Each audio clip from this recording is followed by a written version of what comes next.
Arknights.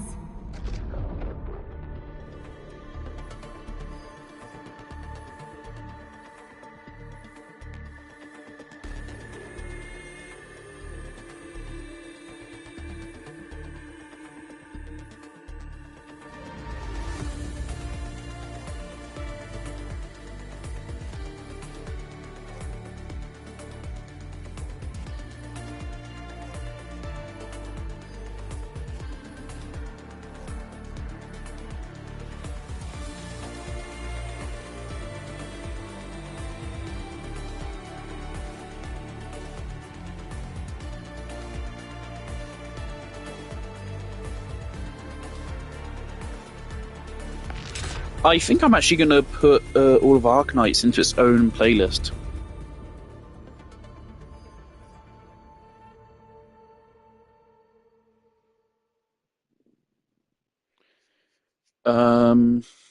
Beyond our dailies, which is probably going to take 5 hours to do. There's a little bit of housekeeping to do. I have indeed acquired the spoiler that the gold tier artifacts are going to be obtainable in the next region. So that'll be interesting. Housekeeping.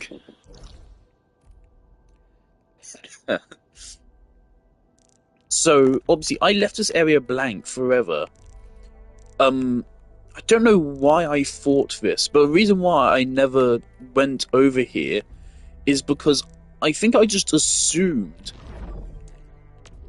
that it was linked to this.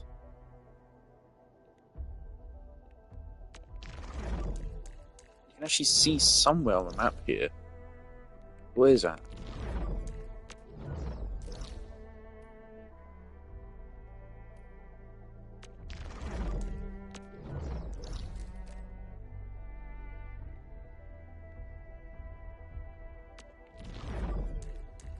I don't know, but you can see something actually above it.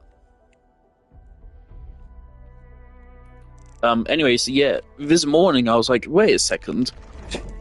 We've been through a power plateau. I thought I was part of a power plateau.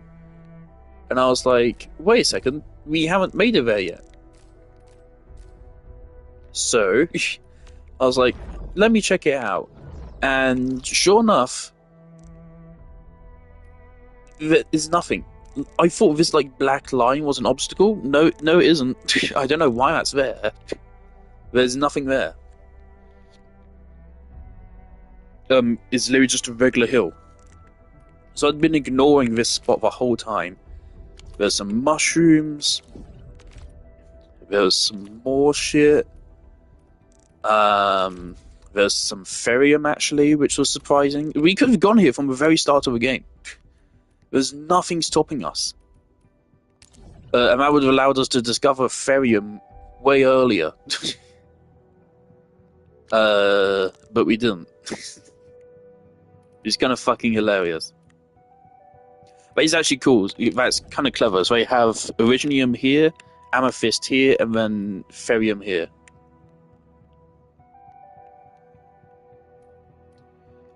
There's like a quest up here or something. I haven't done it, and I'm not about to. But yeah, so that's cool. What's going on here?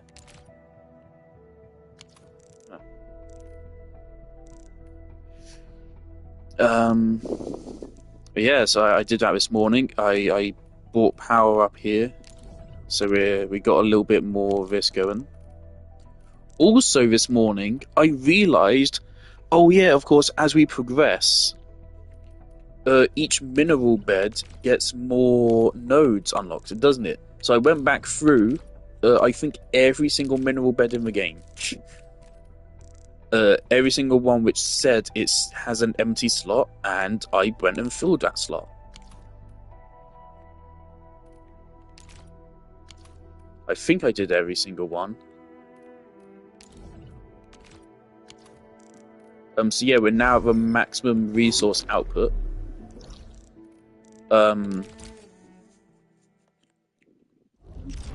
top of that, you can see from the power limit, I have been a little bit busy. And by a little bit busy, I mean I placed down another battery farm. Um, Looking online, the general from what I can tell, people don't think it's worth it to make the purple tier batteries because they are so fucking hard to actually produce. They take up so much space, so many resources. Where like it is not hard to make these blue batteries. Like this right here is unlimited power. This is consistent. It works. It's not even that costly. 3 Originium outputs, 2 Ferrium outputs, and that's it. It's done. It works. Because part of the problem with the purples is that not only does it require some expensive resources to make them, but on top of that, it also takes up a fuckload of space. And on top of that,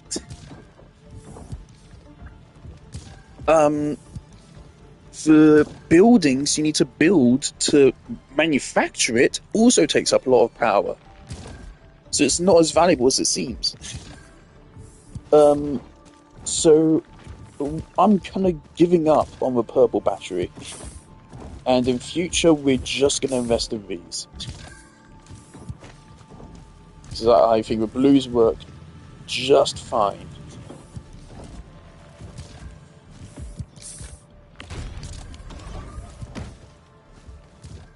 In fact, right?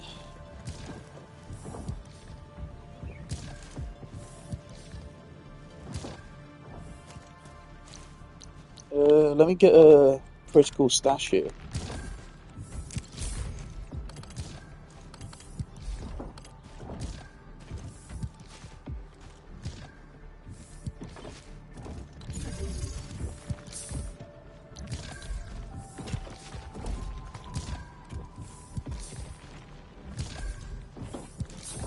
Fuck me. Oh, we're already starting the stream off well.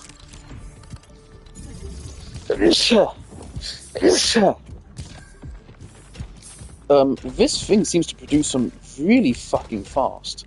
So, you know what?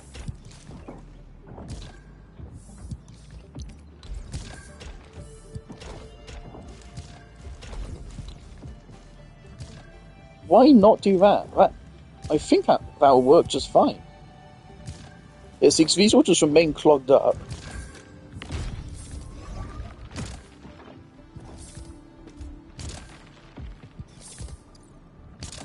Oh, I mean, for now it's just emptying those out. Maybe this isn't the best idea. I don't know. Let's see.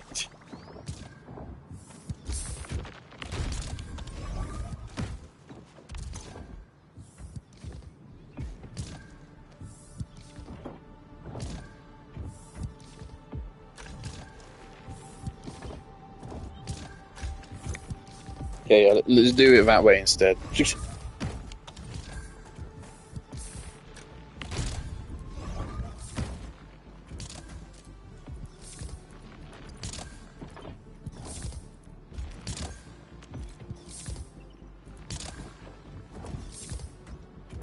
I can't put in like the output. So I think we can fit like 2 more in there.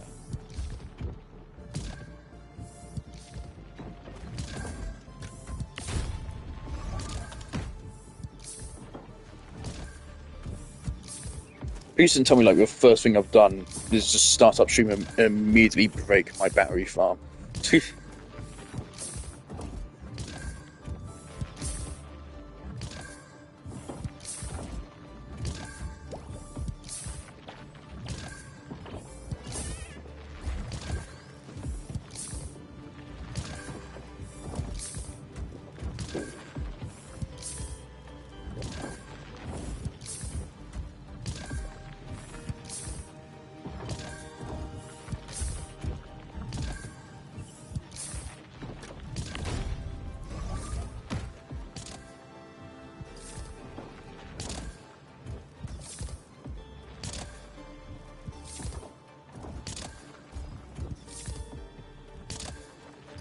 I mean, this is very consistently producing 1 every 10 seconds. These only need one every 40 seconds. So yeah, it should be a positive ratio. But I'm just thinking there's a better way to do this actually.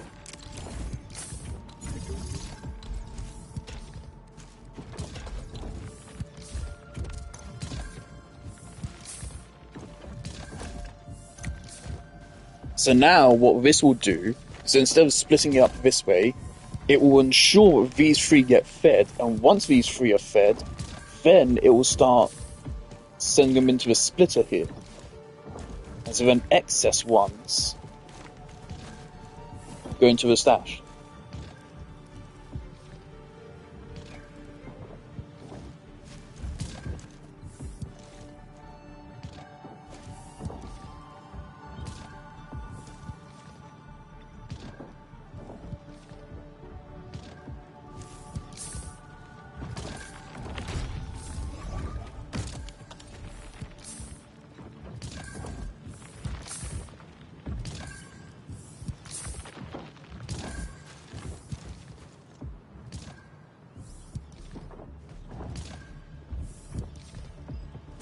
But anyway, yeah, so 420, 840, 1260, which is equal to a little more than one of these.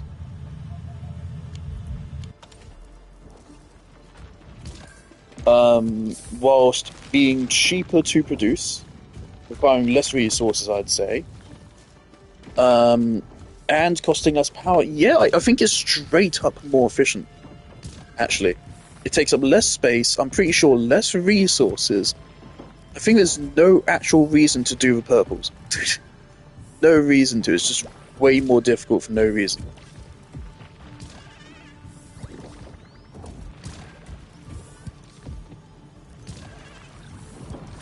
But if we want to do this protocol stash, it could be a fourth one, but I don't think that's necessary.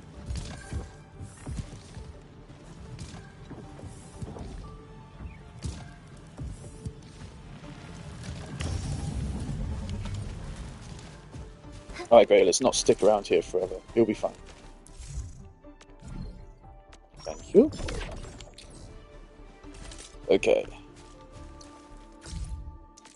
Fuck it, hit me with it.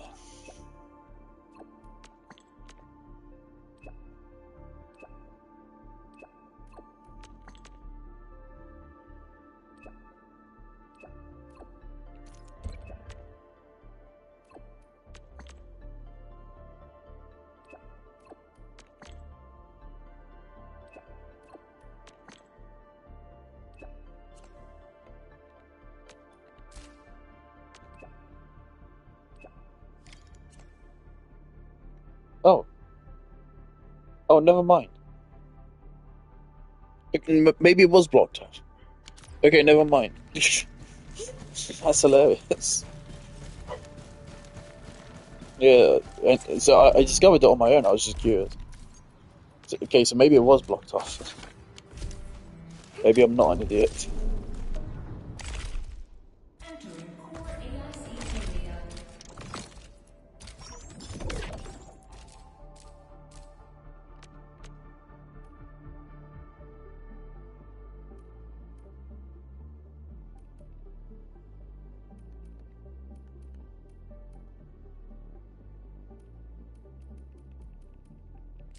Okay.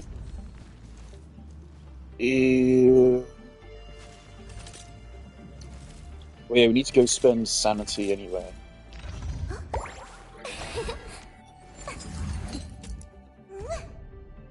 Stay sunny for this day as well, Professor.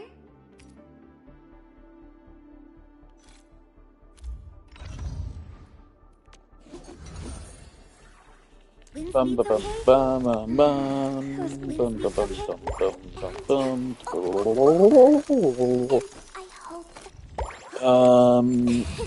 We can always just go for skill points. That's a safe bet. Actually, yeah, let's pick these up. Yeah, because we're gonna need a lot of these. Okay.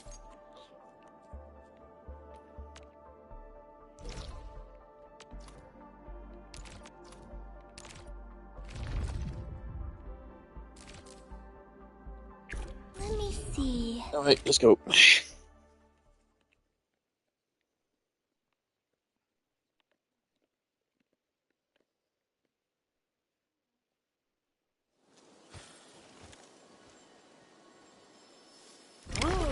back to my old days, huh?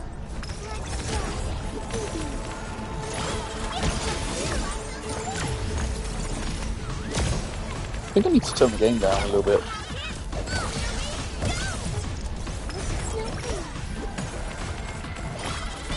I am thinking that at the weekend I might do a little bit of a Genshin binge. I might try to get through like all of Notkai's story. I don't know how long Notkai's story is. Hopefully it's not that long. Otherwise I'm never complete it at this point. I've not touched Notkai's story since my last Genshin stream. I've not played any of it. So I'm still in, I think, like chapter 1 or maybe chapter 2. I think there's 6 chapters. So yeah, still a lot to go. And now I'm investing in Columbina, which I don't know if it's the best move because I don't really have any characters. She's way weaker if you're not using 2 Nodkai characters. Obviously, I fucking hate the fucking Moon Ascension thing is fucking stupid bullshit and it's fucking awful and it really pisses me off. They have Columbina, but I can't. She's not even like that strong, so I haven't pulled any other characters.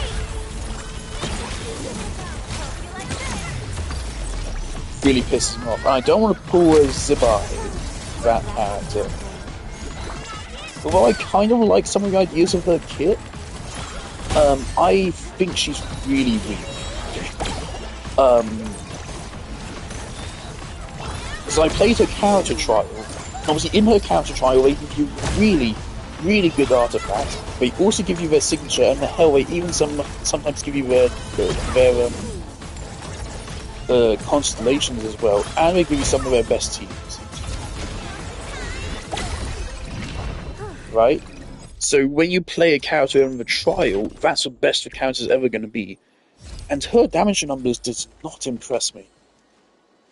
Like, she had an incredible build. She was more well-built than any character I have on my account. And she had a signature and everything, fully upgraded and everything. And she was not hitting that much damage on her special skill attack, which I believe is where most of her damage is supposed to come from. They were only hitting, I think, like 120k.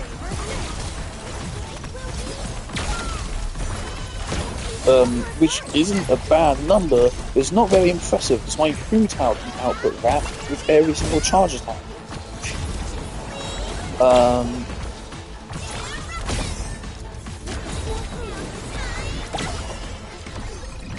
Everyone's giving their all.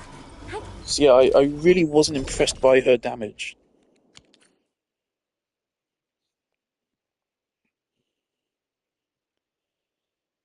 And so because of that, I don't really want to pull her just for the sake of getting an Ascendant Gleam.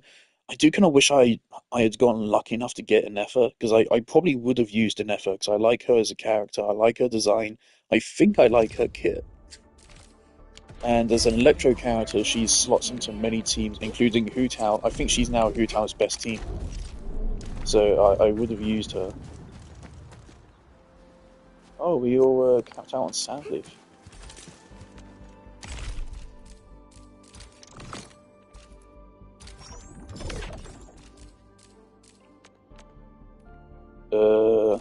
Okay, we have sanity thingies, don't we?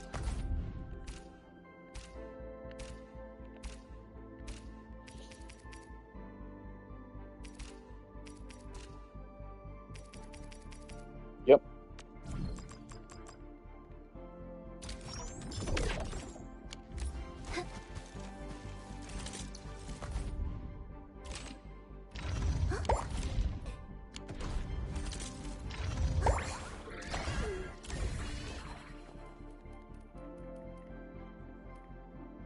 $24. Jesus, that's a lot. Okay, so it's 60 per character. So, yeah, let's keep going.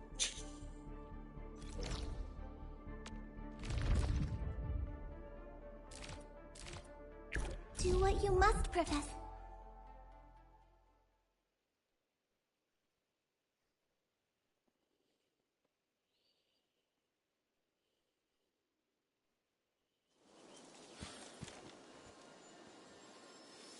Let me take point. Yeah, freeze them. Still free.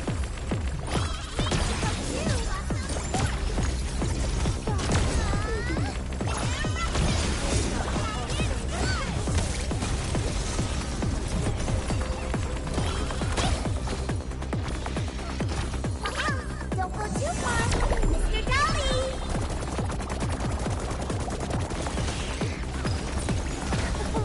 Well, that was something.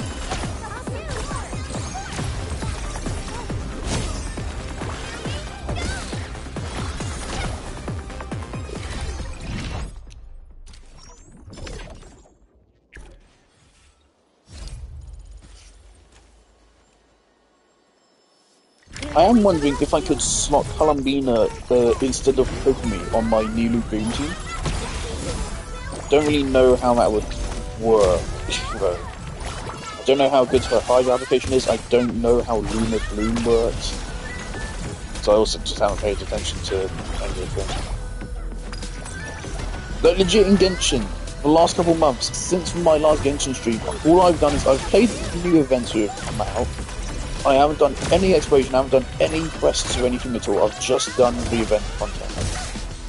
And it's been quite a while now. I mean, literally entire. I think the Nozbai story is finished, isn't it? So I basically skipped the entire of Nozbai.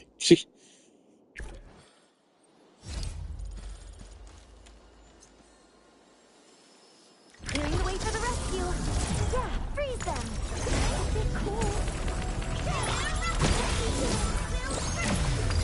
And yet with Columbina, like, I did like.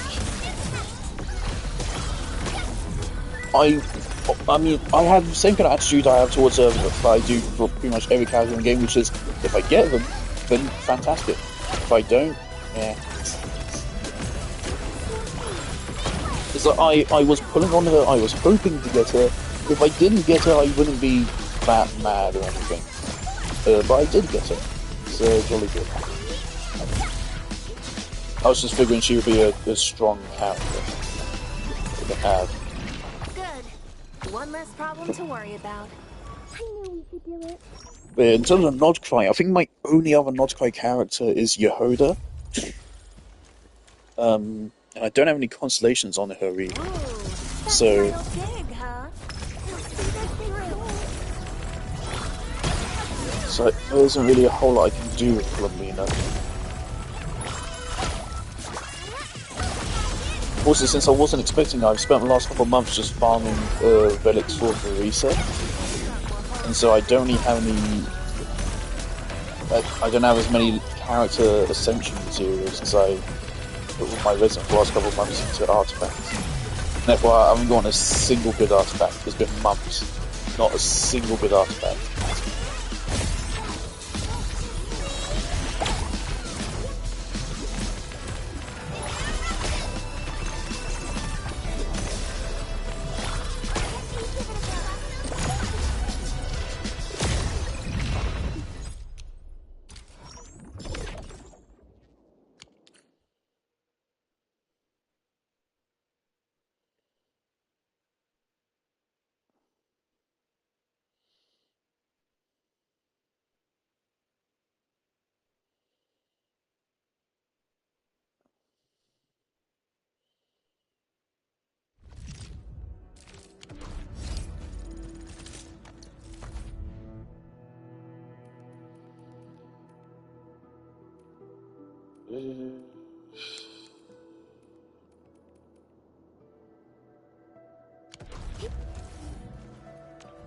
Honestly, might as well do that one. That's the easiest one to do.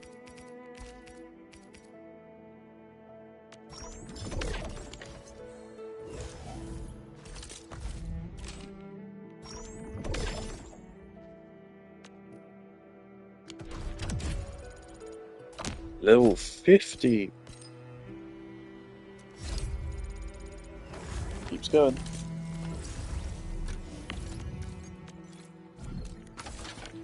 My guy, why did you put an easy stash here? I think someone didn't know how easy stashes work. Or maybe I don't know how easy stashes work. Maybe I'm an idiot here. I'll take that.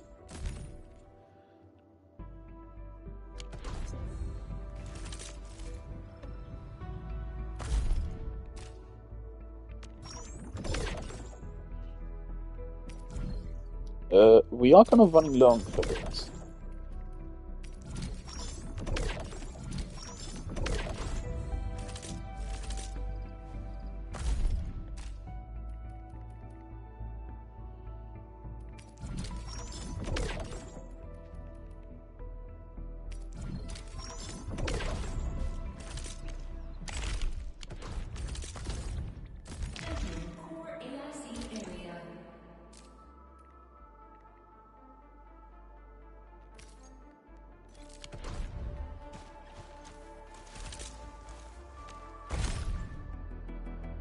Oh, damn. Gary Banner's going to change very soon. Who's he going to change to? Looking for me? You finally remember I something? think I do kind of like her kit. I had fun playing her trial. Problem is, something I'm very mindful of is obviously I don't have many resources. If I were to invest in her, I'd have to make a whole new team around her, most likely. Ideally, it would be good. I mean, I could run. Basically, I'd just be replacing. If I were to run her, at least for now, we would probably just replace. I don't even remember your name, but her. We'd replace her with her. And she's a main on-field DPS. She should just take over Ardili as well.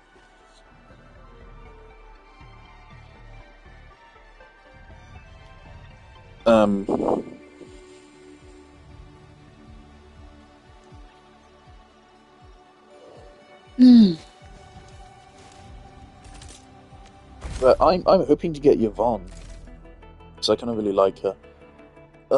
Okay, yeah. Can I? My crusade okay. is far from over. So Ember, we can pick one of these characters for free. Jesus Christ, Unas. Okay. Right. Alright, she's fire, knockdown, HP treatment, and shield.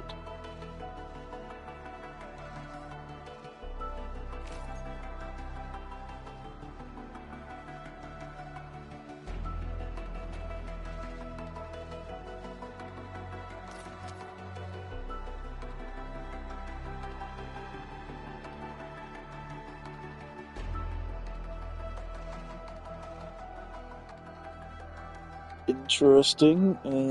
Don't know if I like a character who deals damage when you're hit.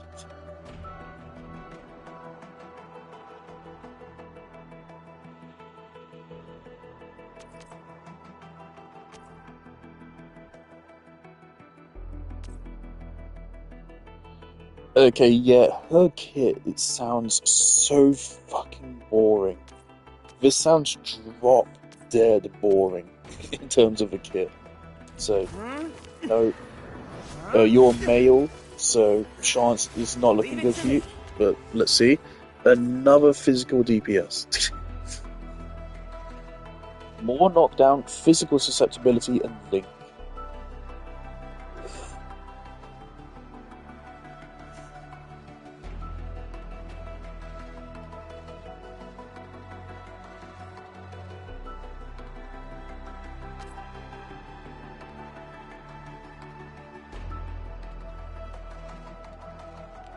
I forget what Link does.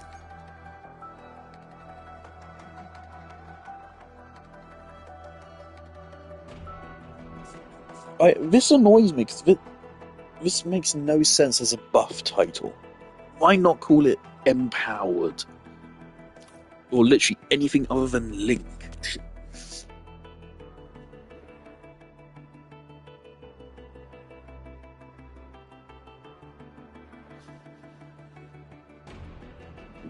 Alright, so yeah, just a physical DPS.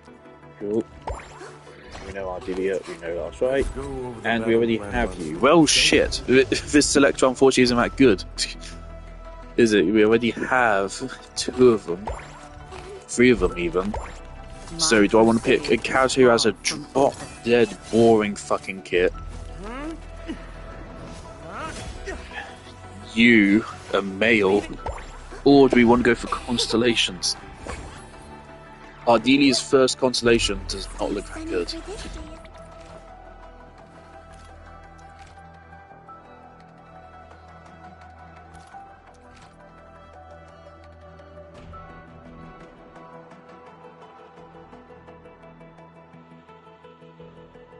Yeah, her healing already is not that good, so that also doesn't seem very good.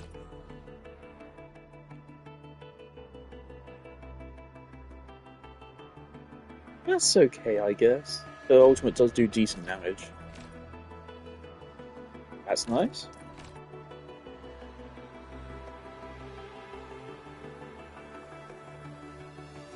Oh, okay, that's good, but obviously that's her fucking C6. That is good though. Okay, last try. I haven't seen her constellations.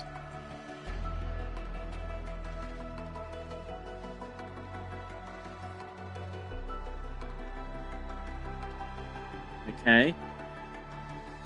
Is it our final strike that gets a damage boost, or is it the last right's coordinated attack that gets a damage boost? Because if it's our final strike, that's not very good. 20% damage to Ardelia is not that big of a deal. 5 stagger, I don't know how much that is. Strength plus 20, fire damage dealt plus 10%. Not bad, but not what I'd want for a constellation.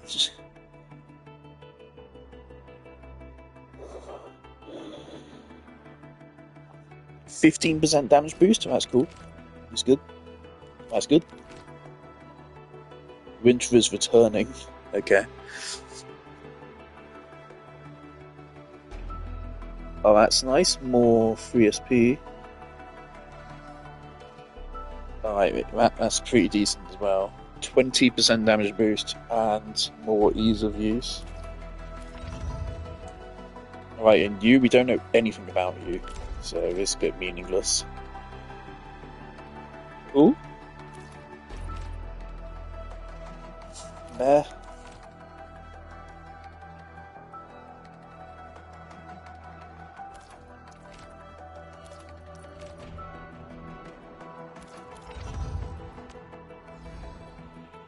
Yeah, I don't know what to do.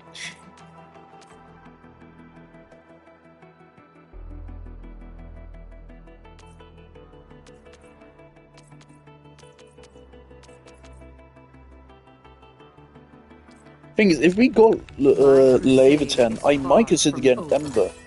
I might, even though I think her kit is really boring. Just because I think Leviathan wants pyro characters. So then having a pyro healer would be good for her. But I don't, and I'm not about to get her. So I don't know which fucking free standard character to pick.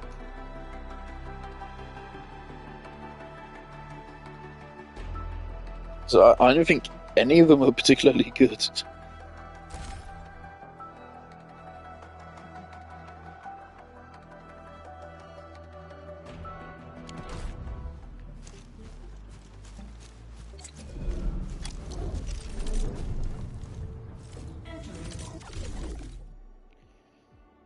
Alright, how's this going?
Jolly good.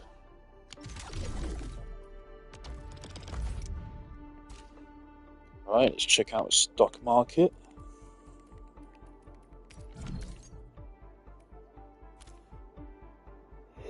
$2,600. 3,100 is going to be now. Yep.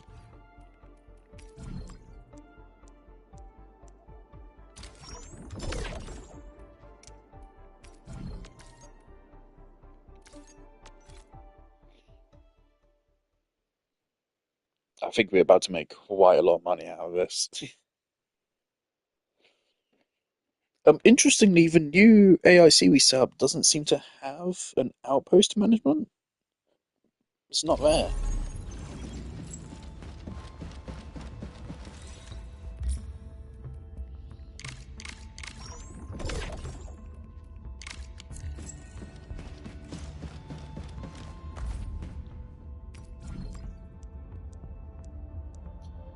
Oh, stonks.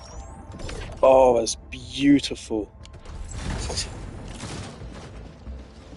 Oh, let's fucking go.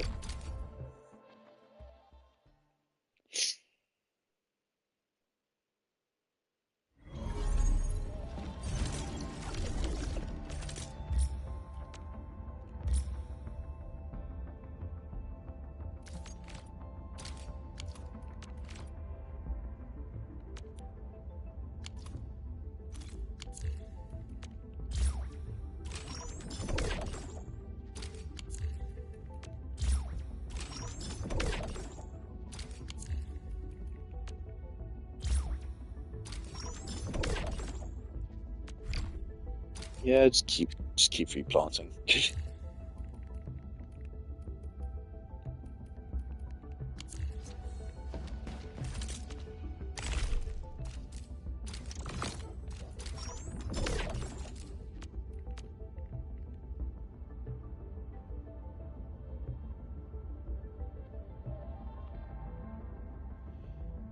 Uh, there's a slight oversight here. Guys. Okay, you have to use them all separately. That's a bit shit.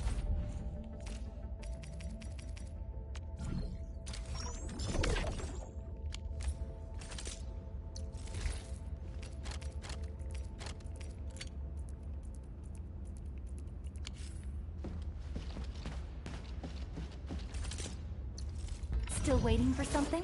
And... Oh, oh, oh.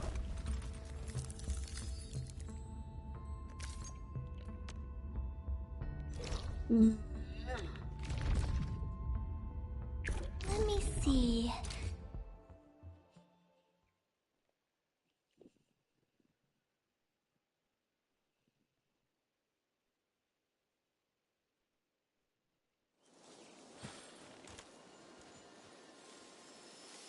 It is really unfortunate.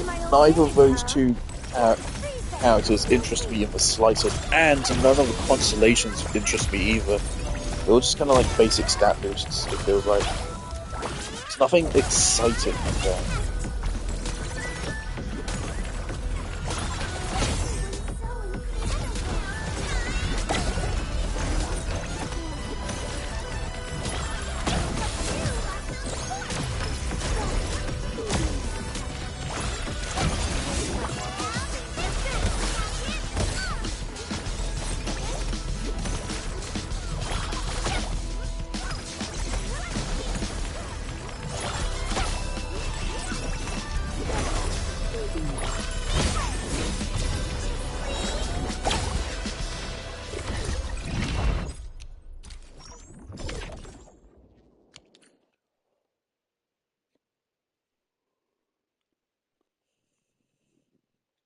Also, I discovered something very important this morning,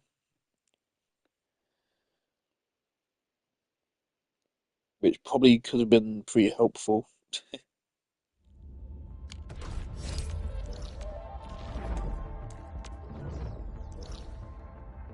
Jesus Christ, it has actually been 40 minutes, and like I've been going fairly fast. Takes so much longer to do dailies in this game. But I'd say it's probably more ultimately fulfilling. Mm.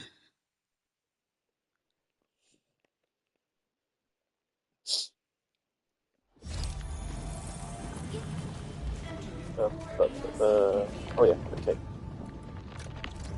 Here it is. I figured out how to open up this screen. Um, so here we can see power use and output, which is kind of meaningless, but this, now this is cool.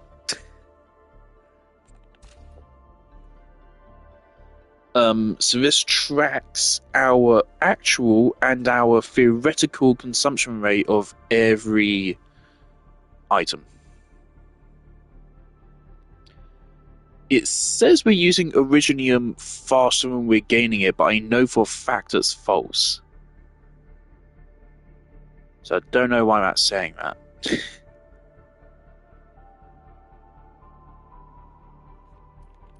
The problem is that for some reason, I don't know why, maybe it's because the factories get clogged, maybe? But for some reason, this is inconsistent. That way, it says we're using it faster than we're gaining it. That is not true. I mean, otherwise, how are we still at 40k? We are gaining it faster, but however they calculate the data isn't right. There you go. So,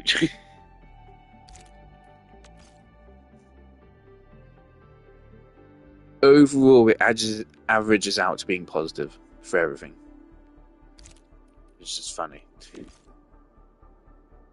Hey, look, and now it's positive again. How does it work? I don't fucking know.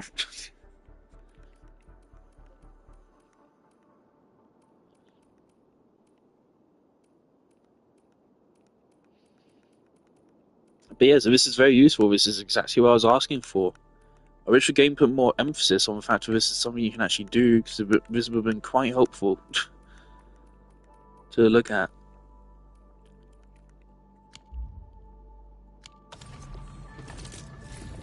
I mean, yeah, if we look at Originium here,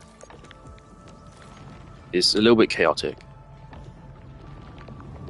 But generally, it tends upwards. Also, you know what?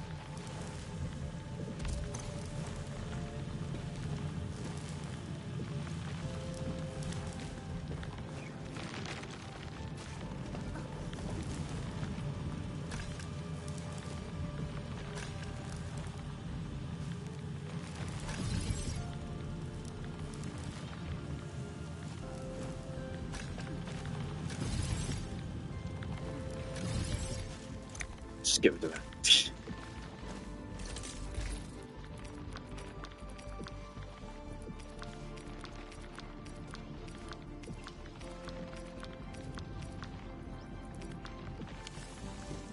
Okay.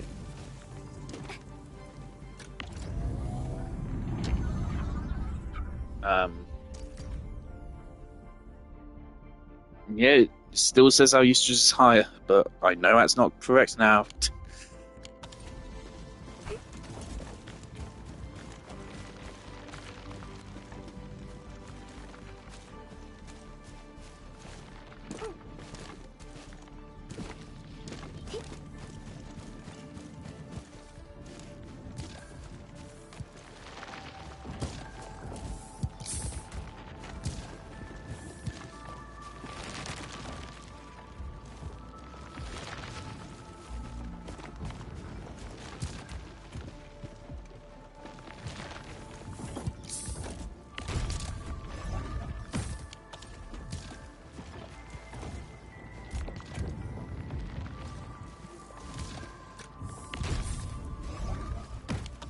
Hang on.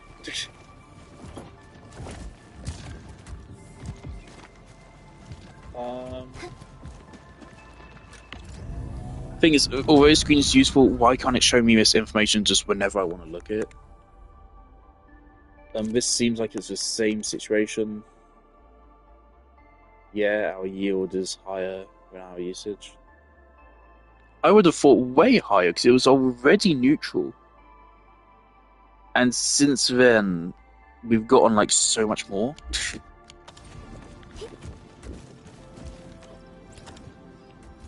So, real quick. Oh shit, is this my last unloader? Oh no.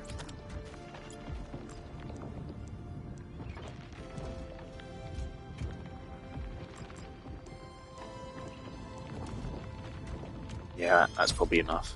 Good. And yeah, do that as well. Cool. Terrific.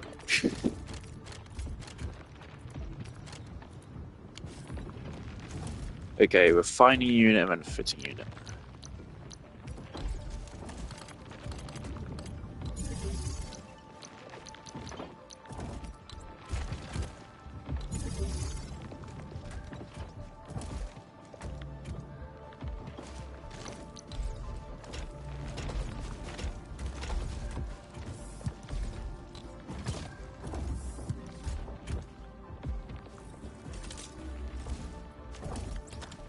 I think we can just use a converter here.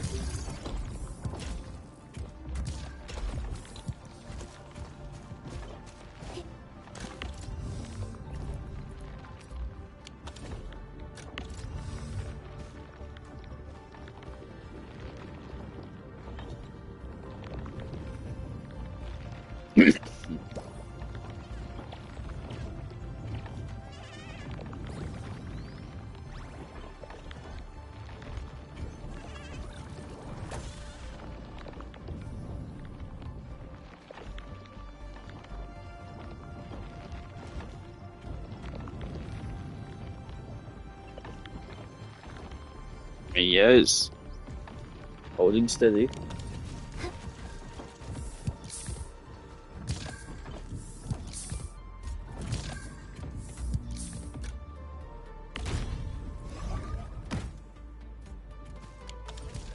Okay, I think that's...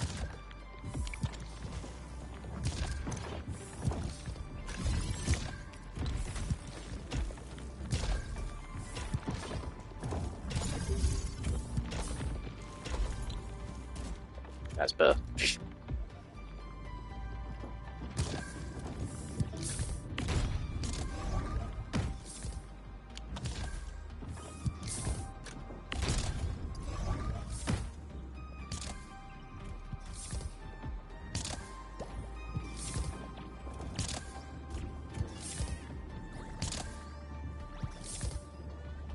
We now have a classic problem of now we have too many ferrium parts and now originating powder's too slow. Yep. We just flip to the equation.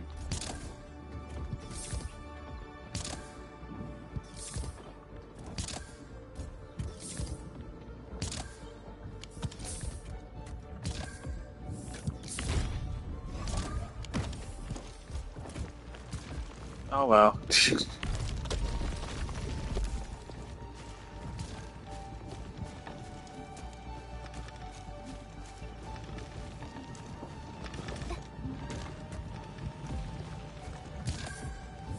Oh, I forgot I had a battery farm back here.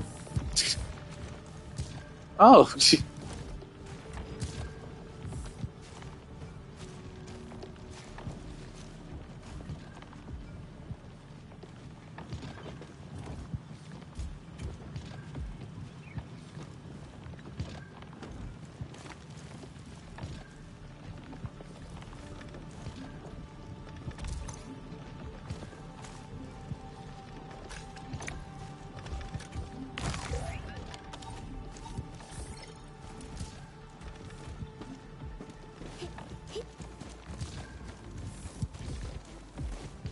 Alright. Jolly good. How's our battery production? I see that. Like, you really should just say it, like, when you look at the number. I don't... I shouldn't have to go manually run to this and then look at this. Oh my. Oh, that's fantastic.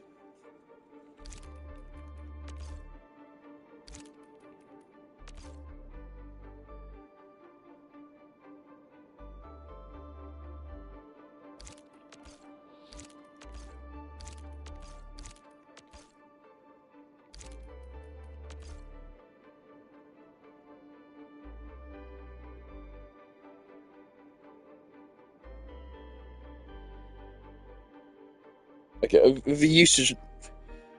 Why these numbers shouldn't be changing? It makes no sense. But regardless, not only is it positive, it's actually quite positive. That's a good output.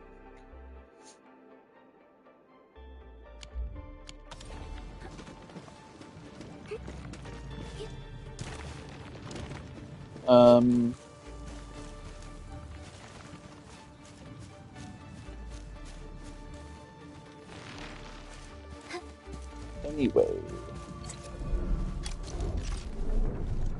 I don't think we have anything else to do. I think I'm going to assume if we want to unlock this place's development screen, we need to complete this quest. Let's do it then. Also, hopefully this will get us the key for this. Also, we have money, so we can upgrade these.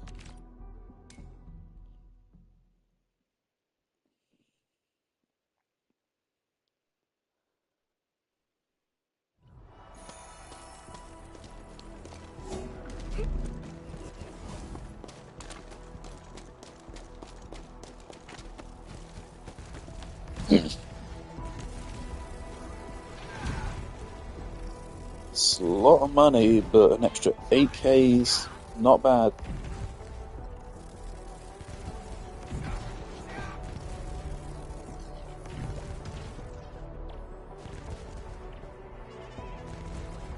It is a lot of money, though.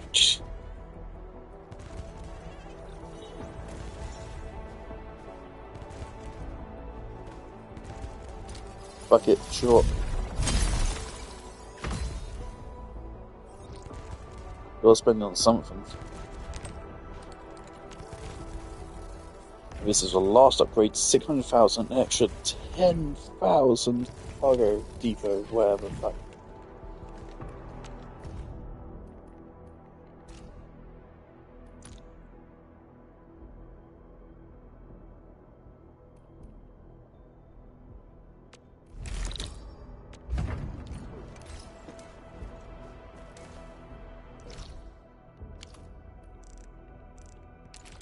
Oh, it looks like it'll be the usual. Oh yeah, I want to access that area over there, which is still obscured. I might be able to do it now. I believe it's locked. I think I heard the quest is locked behind a specific Everyone, we've got exploration level. And I think we've now reached that. Not exploration level, regional development level. We are level 9.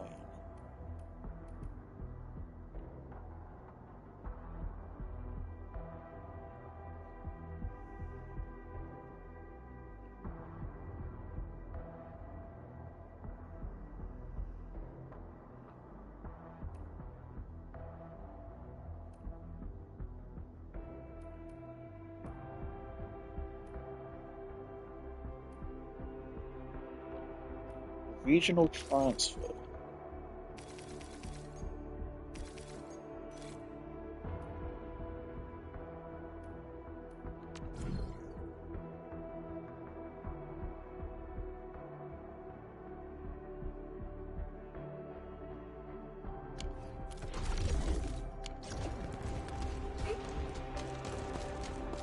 I suppose we should also go for recycling stations. It's kind of annoying that they literally just place those there just so you have to go out and get them. Zip lines, fuck off. It's like Death Stranding, but that doesn't mean it is Death Stranding.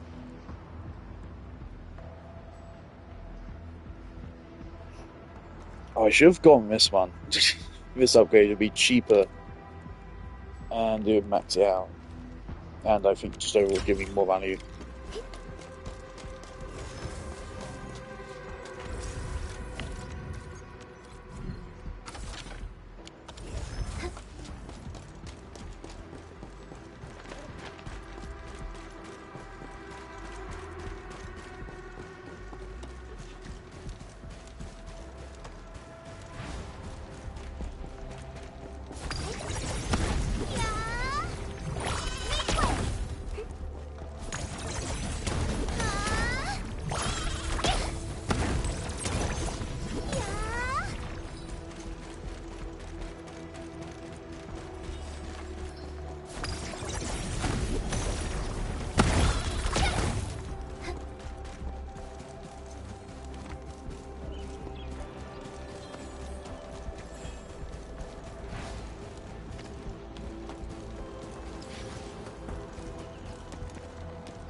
Easy peasy.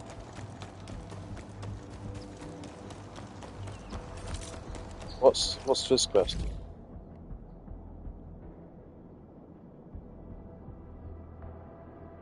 Oh wait, is this going to give us an ability to break blight?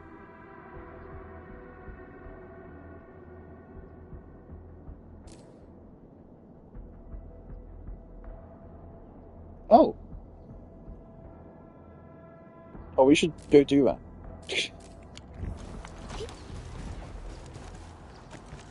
Clearing the way for the rescue. Oh, I'm so committed. Fingers crossed for a bonus. Here we go. Kind of really aggravating to watch the last rider just stand there and just take all the fire damage. No hardship without complete. Made possible by fresh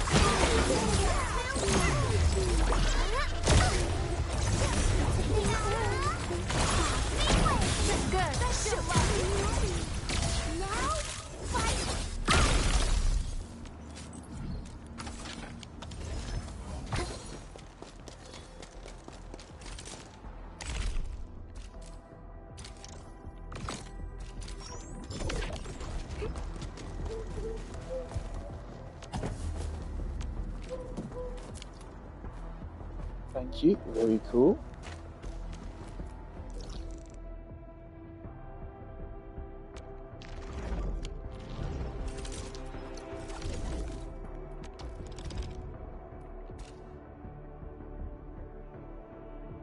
Yep, I'll take that.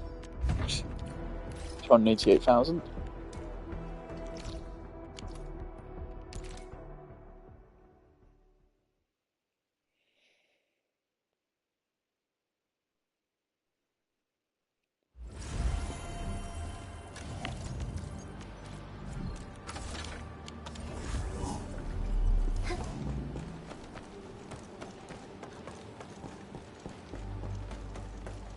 Something dangerous is up ahead. We better be fully prepared.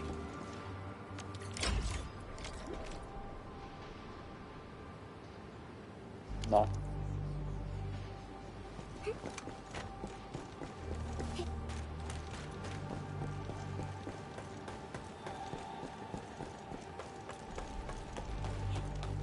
Oh, this morning on the way to uni, I found a video.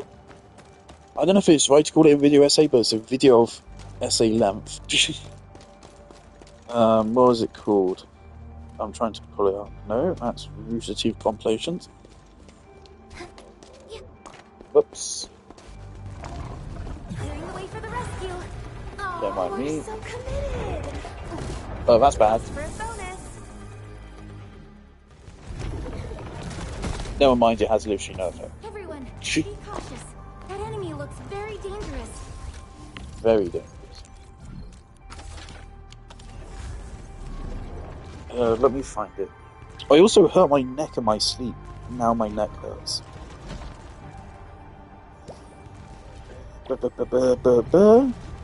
The Painfully Bad Halo Campaign Evolved reveal by Gaming Magic 13. Only 27,000 views. It's 70 minutes long. Quite frankly, I think it is the best non-Halo lore Halo video I've ever watched on YouTube. I'm not shitting. Also, I guess not counting like Rooster Teeth content or people actually playing Halo. As far as like any kind of like fan discussion goes, I think it's probably the most reasonable discourse I've ever seen about Halo. It's a very well reasoned video, and I love that it's someone who's very critical of 343, but also isn't afraid to actually give them credit. Because I'll just say it, right? Like my two favorite Halo games, I think are Halo Reach and Halo 4, which might be a really controversial take. I also really like Halo. I like the whole series. Even the Halo 5, there are things I appreciate about Halo 5. Not in the story, but in the gameplay there are things I appreciate. Is it very different to Halo? Yes. But there's still things I like about it. Right, we should upgrade this.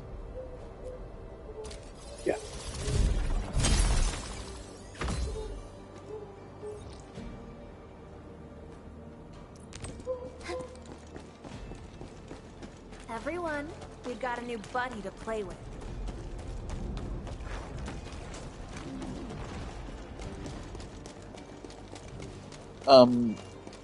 Yeah, the thing is, like, again, my context is, my dad just came home one day from work in 2010? Not long after Halo Reach first released. He just came home one day, and he bought an Xbox. And was like, son, this is an Xbox. And I was like, oh, okay. I don't think I knew what an Xbox even was. I don't think I'd ever heard of one. He was like, here's an Xbox 360, randomly, and here's Halo Reach. It came bundled with Halo Reach. He was like, there you go, have fun, son. And I was like, okay. And then that's when I started playing Halo, when I was like 6 years old. So my first Halo game was Halo Reach, and my dad then, he researched, Googled, what the chronological order of the Halo games was. So he then got me Halo 1, then Halo 2, then Halo 3, then Halo 4 when it came out. So I had to wait for Halo 4 to come out. I remember that. And then obviously then we got Halo 5 when it released. I did play every Halo campaign with my dad, split screen, back in the day. And we played even some Halo Reach online split screen as well. Obviously he was fucking awful.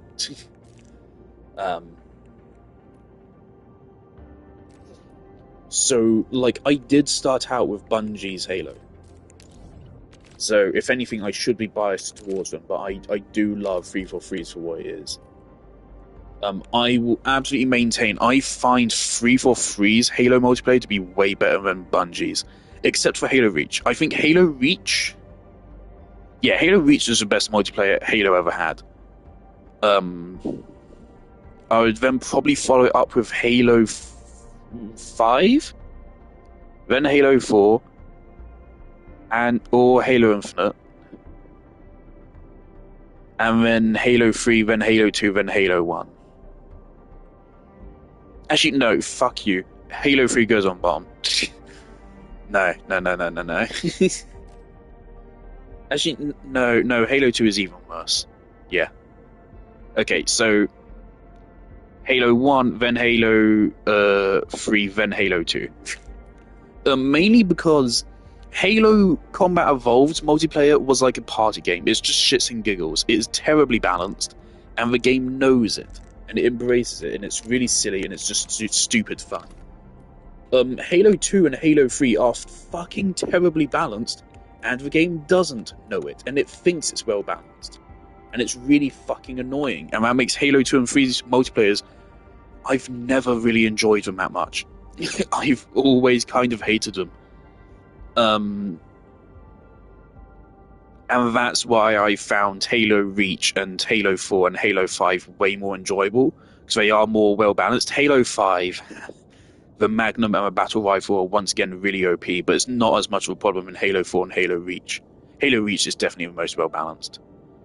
So yeah, Halo Reach was the best one. Not to mention the Halo Reach custom games were legendary. Yeah, so if anything, I'm biased towards Bungie, and I still give 343 a lot of praise. And I hate people's hatred for 343 because I think it's quite unfounded. I don't think they deserve it. In some ways, definitely. But people's vehement hatred. I absolutely get the hatred for Halo 4. I get the hatred... No, sorry, wait, no. I get the hatred for Halo 5. I get the hatred for some of the stuff they did with Halo Infinite, like the multiplayer being free to play, and the problems with the campaign, like the really repetitive level design, which ironically the same problem Halo 1 had, and such. I absolutely... I get all of those complaints. I have never understood people's hatred for Halo 4. Never. I've always found it's straight up the best story in Halo. Yeah, Halo Reach, maybe, yeah. It's the best story of Master Chief. Just straight up, I didn't see how you could even try to argue against that. Yeah, let's pick this up.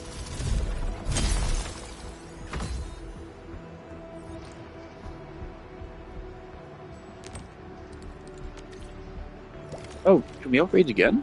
No. Cool.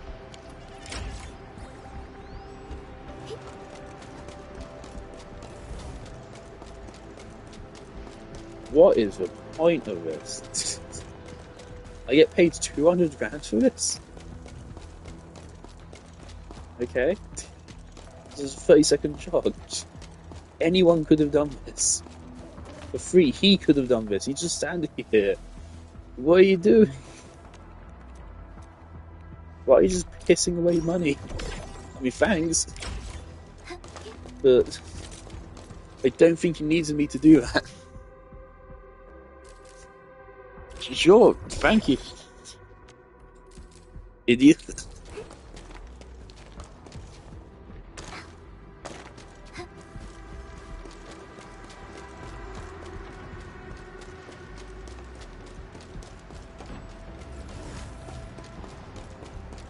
I can understand why people dislike the kind of slight Call of Duty-ification of Halo 4 multiplayer. I don't think it was that bad, and I think I like the Ordnance call-in system. I think it adds excitement. I also think it's part of why Halo 4 is better balanced than Bungie games. Because in Bungie games, whoever finds a rocket launcher, or the sniper rifle, or the shotgun, or the energy sword on the map wins. It's kind of as simple as that, generally, unless someone makes a major fuck-up and manages to lose it. But in the general rule, like, Bungie games are really terribly balanced. In Halo 4, because anyone can get any weapon at any time, it creates way more fun matches. And it also means that it's less oppressive. Because what happens a lot in Halo 2 and Halo 3 is someone on the enemy team gets a rocket launcher or a shotgun or a sniper rifle, and then your team is kind of just fucked.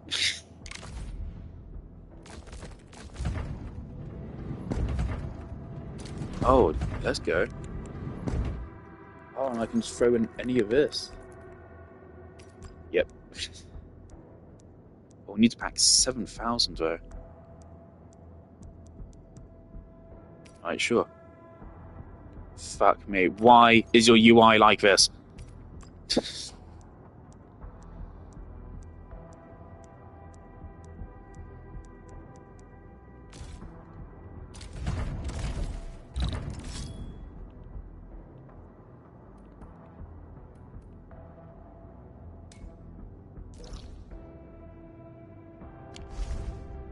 I can do it.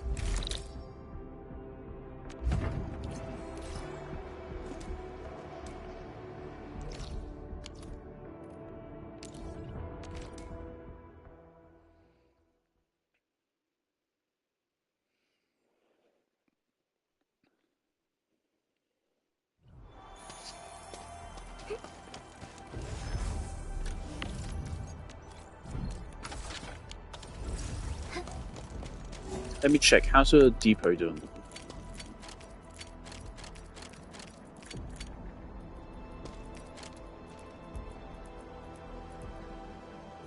Yeah, we're positive gain and everything. This is already at 50k. That's actually kind of fucking hilarious. It's already gained 10,000, and according to our numbers, we're barely making a profit on it. Fuck off. Can't fucking count.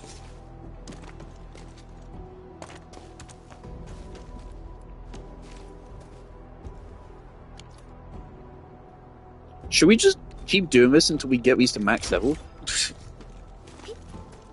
Can we?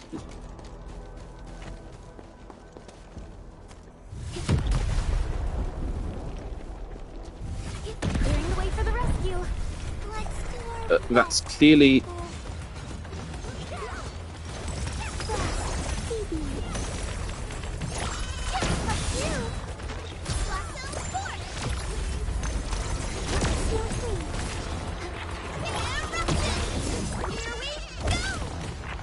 We've done it. Hope Gain. you're not tired, Mr. Dally.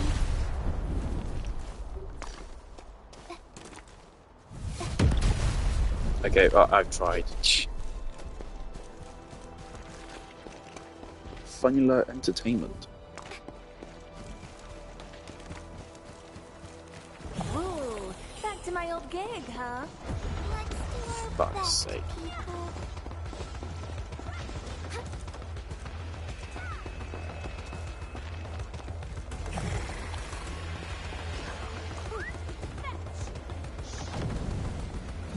Don't mind me. Attention, please. Okay, where was I with the Halo discussion? Wait, I get it. I am personally one of those people. They're mentioned in the video essay. People would say, "Oh, Halo fans are so toxic." I am absolutely one of those people. I think the Halo fandom is extremely fucking toxic. Abso-fucking-lutely. But I also think there are reasonable people, and I think this guy who made this video is one of them. I haven't even really talked about the video at all yet. I've just talked about random bullshit around it. But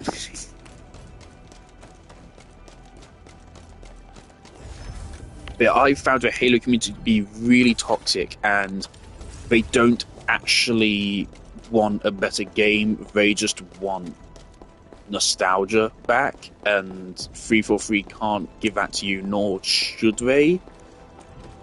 That is definitely my experience with Halo fans. They aren't actually wanting a better game. They don't care what would make for a better game. They just want their childhoods back, which, I mean, fair enough. So does everyone, but stop being a dick about it.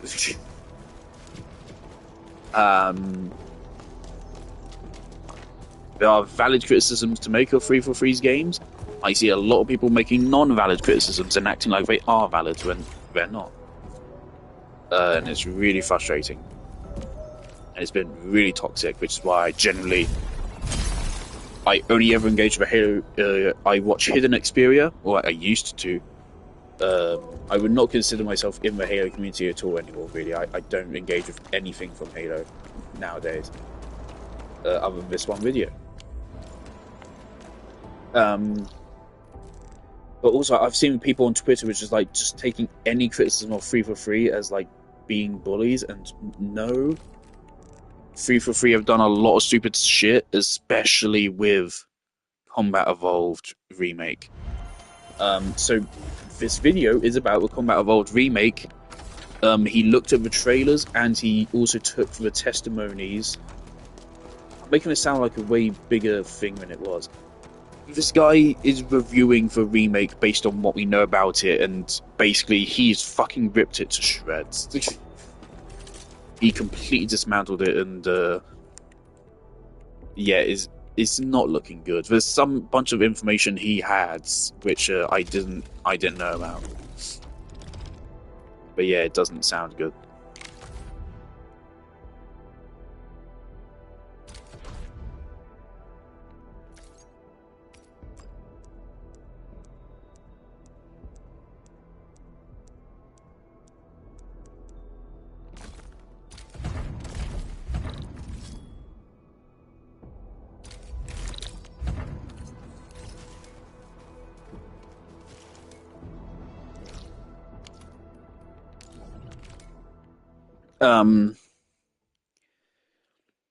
But in this video, he makes very good arguments, and he also does not just say, "Oh, 343 bad." He gives Halo 4 credit. He gives Halo 5 credit even.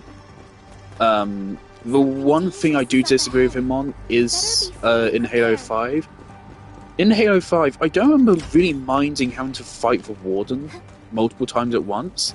Then I have not played Halo 5 on Legendary. Halo 5 is the only Halo campaign I have never played on Legendary.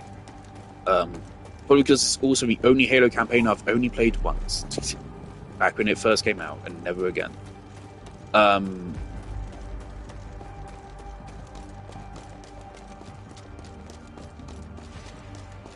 Like, I personally didn't mind, like, he specifically, like, having to fight Warden Eternal multiple times.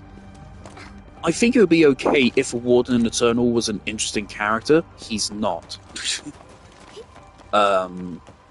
People don't mind fighting the same boss several times over in Resident Evil. Granted, also, they change it. I think it would go down better if Warden Turner was a cool character, actually. There's actual changes to the fight each time rather than just being the same thing, but now there's more of them. I think it could have gone down well. But yeah, the one thing I disagree with in this whole 70-minute video is just when he says he doesn't like you have to fight 2 Wardens at the same time and then 3 at the same time. I remember liking those segments. But I get why other people don't. I think those people could have liked those segments if they make the changes I just said. So I don't think it's inherently a bad idea to make you fight multiple enemies at once. I personally fucking love the idea of having to fight multiple bosses at the same time. I think it's a fucking awesome idea. I kind of forget about this as well. We should always be buying this.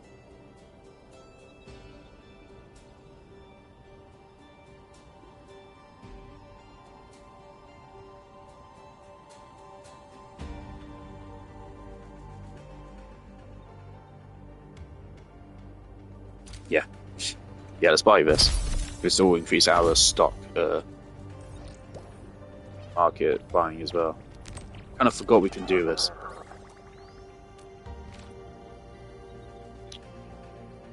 Sure.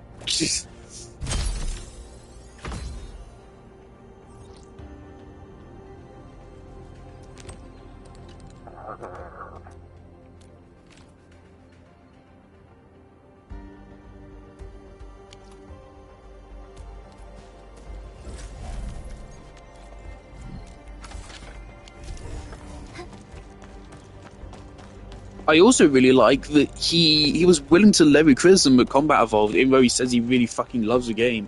He says that, yeah, the plot is kind of bare bones, but it's set up what became good plots later on. I really like that point, kind of more towards the end of the video. But part of why this video resonated with me so much is because he kind of goes over every Halo game, every other one, in kind of comparison, kind of, a little bit. And it just made me realise, fuck, these were really good games. They really were. We were spoiled.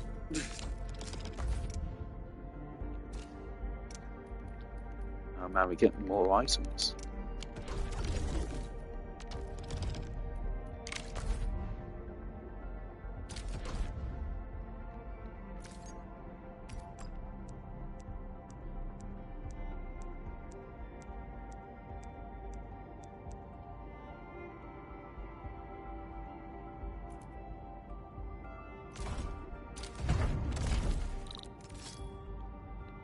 Can I cancel that? I didn't mean to do that.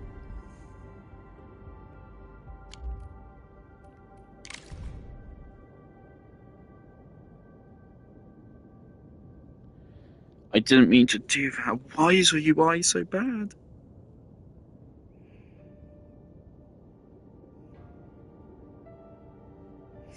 Thing is, it's not the bad part. Is not the hard parts of UI they're getting wrong. The hard parts of UI they're getting right. It's the easy parts they are fucking shit at. It's making the buttons make fucking sense. To make good controls for your UI, the one talent you need is to not be a fucking xenomorph. Just don't be an alien. Just be an actual fucking human being, and you will be able to make your fucking UI have the right buttons. So why the fuck can't these guys put the right buttons on the fucking UI? I think these game developers might actually be aliens pretending to be humans. Because the way that they program this UI, you'd think they've never seen a UI before. God. It's so fucking bad at times. Fucking hell. So I've lost money because of that. That's really annoying. I may not be able to get an upgrade now because of that. That's brilliant. Fuck me. Look, why can't you cancel and back out of it? Careful. Oh, well, it's not a big deal. Looks really powerful. How much money do I have? 216. This is like 150. It's not do anything. Fuck's sake.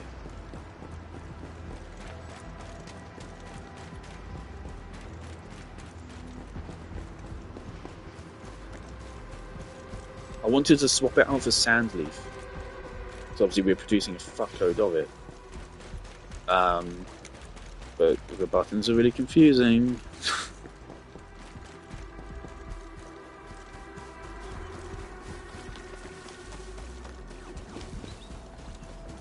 But yeah, just this video, even though it was critical of every single Halo game, and it also gave praise to every single Halo game. I just really respect it as a very level-headed actual discussion and critique, whilst also playing up for rage and actually being funny as well and entertaining to watch. Also being well edited and stuff, well researched. And it actually just really made me appreciate Halo more. I really want to play Halo on stream, but it's not on fucking PlayStation. And I don't want to ever go back to my Xbox. I don't want to touch an Xbox ever again in my life. I don't know, I'm just so fucking disappointed in Xbox. Okay, can we upgrade this one?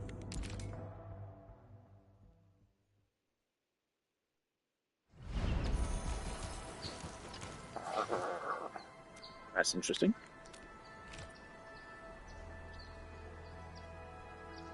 Yep. I'll take that.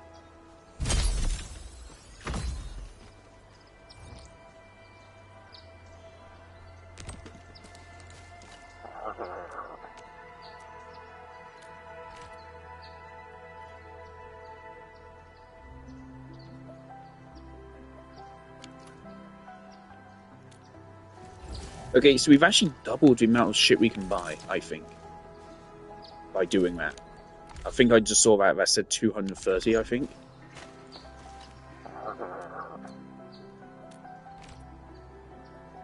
Yeah, 225.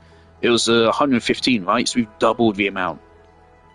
So we made, what, like 500,000 off of... Oh my god. Oh, we can make a lot of money tomorrow.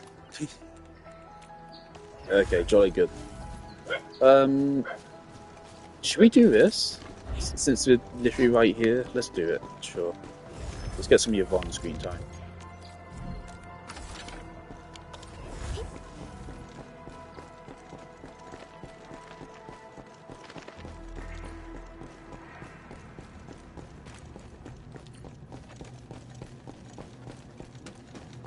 Part also why I really love the videos, I can tell me and this guy probably have very similar experiences with Halo.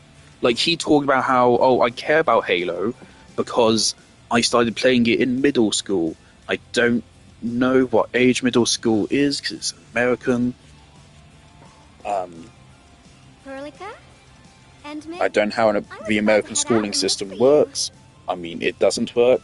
Haha. There are still plenty of active white patches in Valley 4. We would like to But hear I your would opinions assume on middle school is 10 to active light can be a 14 real years bummer. old? But we got a bigger problem. Somewhere around that number?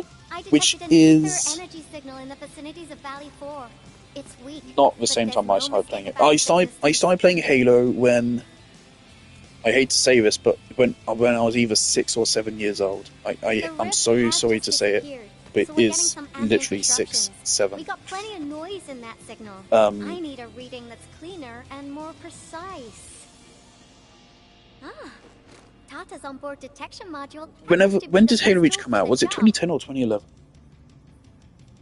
It was a couple months after Halo Reach came out. The thing about Tata is that... Well, it's alright if Tata isn't here. Don't worry, I figured out an alternative. Listen up. The Protocom signal tower should have Tata's scanning log. I can use that data to compare and filter out interference and noise.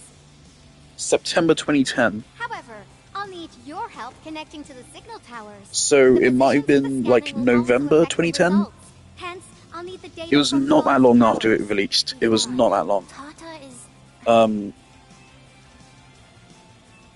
Oh, come on. Stop being so wishy-washy. Your protocol synchronizers can handle field data transfers just fine. Get going. Chop chop. So yeah, I was either almost 7 years old or I was just over 7 years old, somewhere around that benchmark. When I first played Halo. So yes, I was quite fucking young. So yeah, Halo is important to me.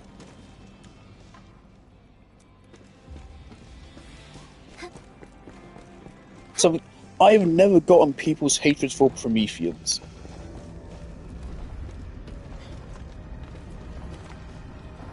In Halo 4, I've never got it. I can kind of concur that just not as good as the Covenant, yeah. But the Covenant is quite possibly the greatest faction of, like, enemies ever in a video game. I had one of these before. From a lore and, like, a game design perspective, they're fucking incredible. So the Prometheans not being as good doesn't mean they're shit. That's just not correct.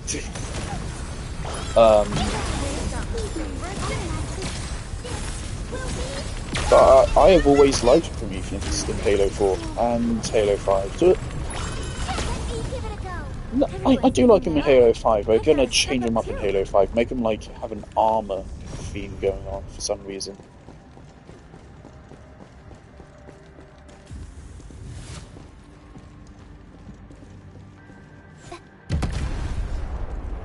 How do I get out of it?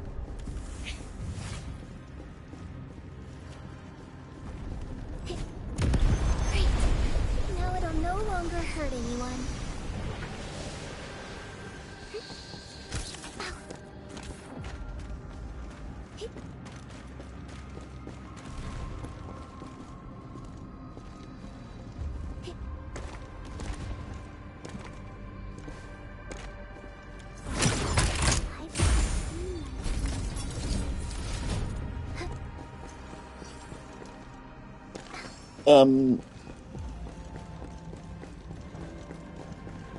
The Prometheans do have a like one-hit insta-kill melee attack, which people complain about.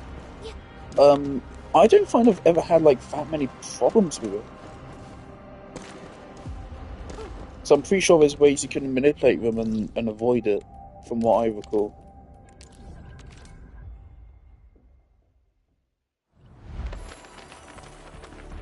Ivan, we've connected to the signal tower. I'm on it. Yeah, I've always liked Prometheans. They aren't as cool as Covenant, but that's okay. They're still really cool. And I still find their dynamics really fun. The Blight and Landbreakers showed up here. If we failed to stop the creeping Blight, it would have blocked our access and support to the other. And their designs, I think, are cool. I can get why people dislike the art style of Requiem, not Halo 4 as a whole, specifically Requiem. Halo 4 looks fantastic, especially for like a 2012 game. It does look fantastic. Xbox 360 as well. I know, I'm just... Fine, you're right.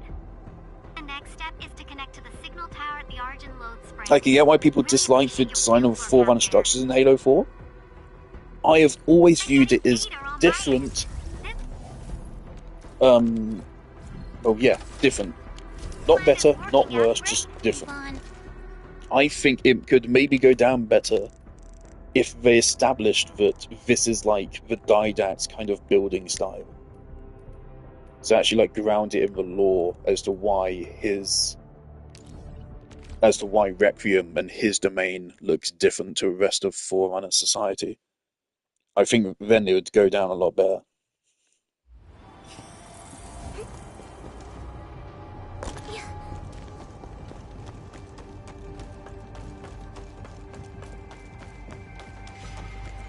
Also, it has been a long time since I played Halo 4. Everyone, be cautious. That enemy looks very dangerous.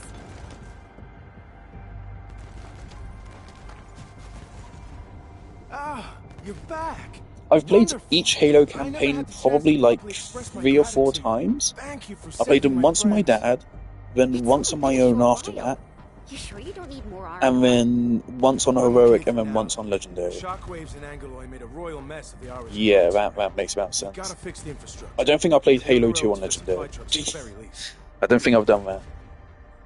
Thanks to you neutralizing the local. I have completed like a level or two in Halo Reach on Lasso before. I've never seen anyone Not the wipe out whole, Blight like I don't that. think the whole campaign, but a Everyone's couple of real levels curious about how you pulled that on off. Lasso.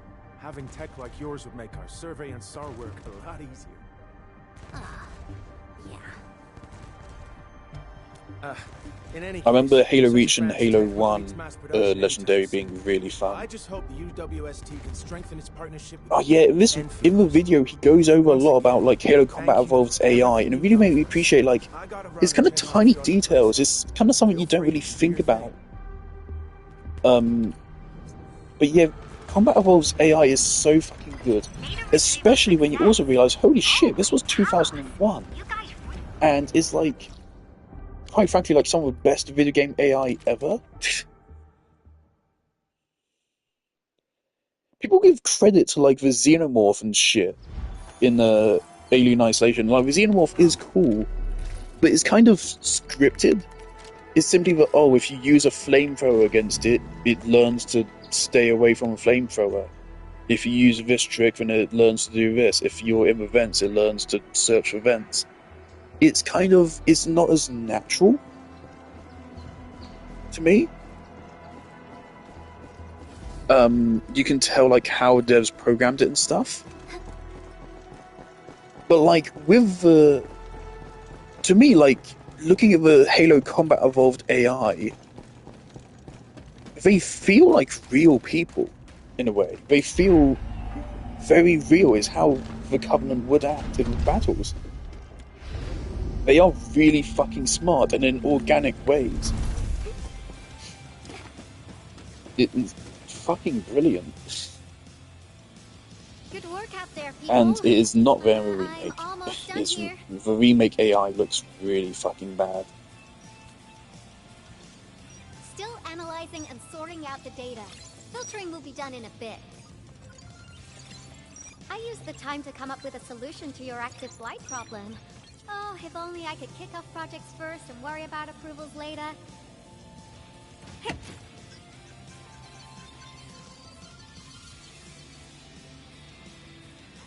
Success! This time, I've added a novel design feature that I've never tested before. I'll load this up to your protosyncs. Time is short, so I skipped a few verification steps.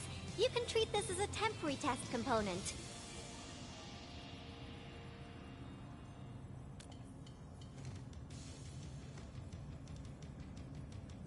Because I applied a new game-changing idea. The component is directly powered by the protocol Arknights. Well, Actually, I now realize Halo Infinite is the only Halo campaign I have not played multiple times. I also optimized the power Which is actually kind of sad, because I really do, I love the Halo Infinite campaign. Halo Infinite has the best gameplay of the whole series. Several hundred square meters. This should totally work. The level design in Infinite, eh. Sometimes it's really good, other times it's not really good. The main problem is the repetition.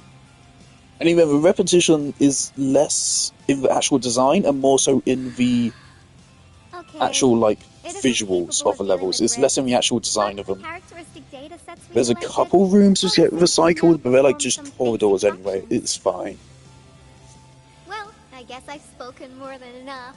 The best validation is through proper hands-on experience. Let's head downstairs. There's a low-power simulation device underneath the research center. We'll need it to perform our test run. Follow me. I always did love Halo when I played it, of course, but I have now realized that, like, as an adult, I obviously now have a better understanding of things, and I have a greater appreciation for it, because I can appreciate everything about it, which is really good. But of course, unfortunately, I've now also phased out of Xbox, so I'm not going to play it again. Not for a long time. They really should just drop MCC on PlayStation 5. Like, I would not have any issue of paying £100 to get MCC with every single Halo game, including ODST, probably even Halo Wars as well. If you put every single Halo game into one bundle for £100, that would sell like hotcakes on PS5. And I don't think many people would complain. So you'd be getting a bunch of really good games for what is at that point a reasonable price, because it's like 10 games.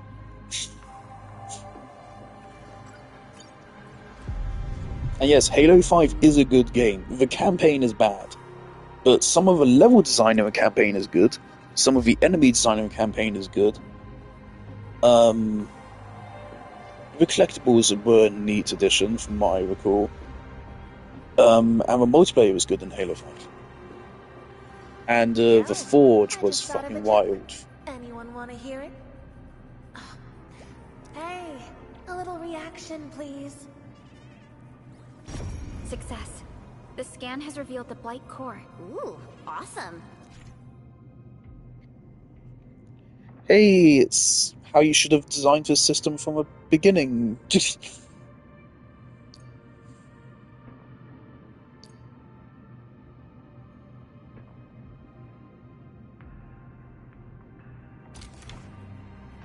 Why didn't you just do it this way from the start? Test component feature V&V complete. Leave the packaging to me. I'll also refer to your usage logs and regularly iterate on stable releases.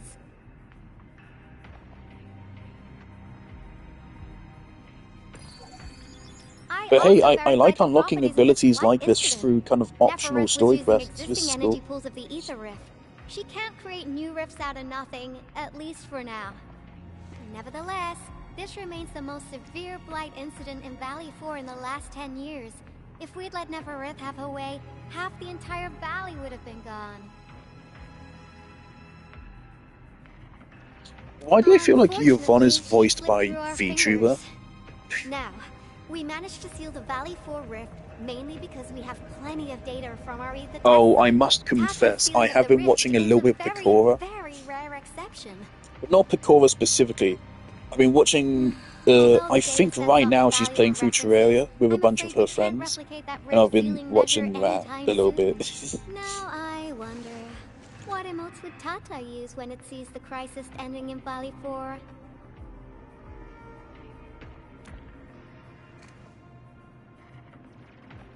Actually, during our last battle, Tata sacrificed itself.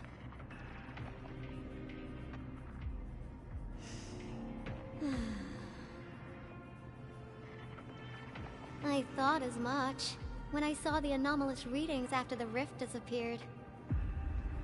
You didn't really think I'd throw a grief tantrum, did you?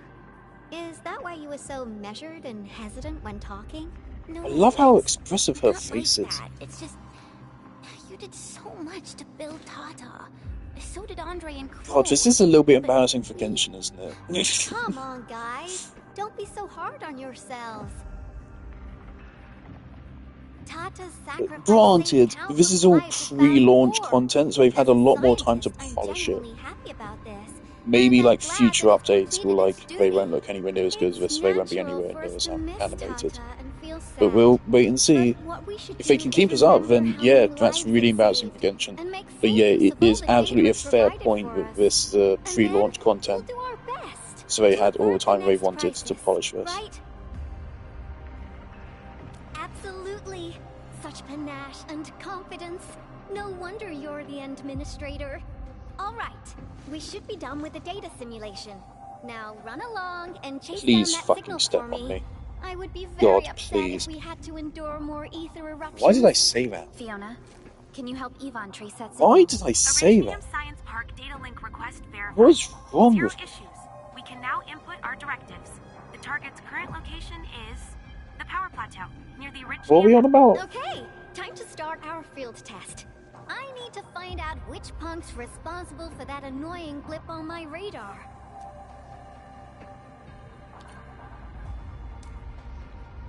Okay.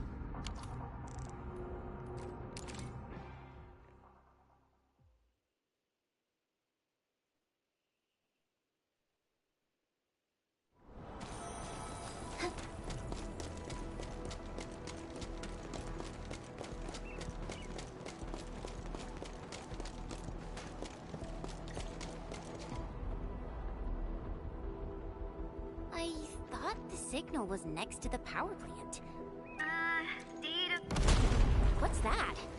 Did some... No, it's a battle. What? You gotta go and check it.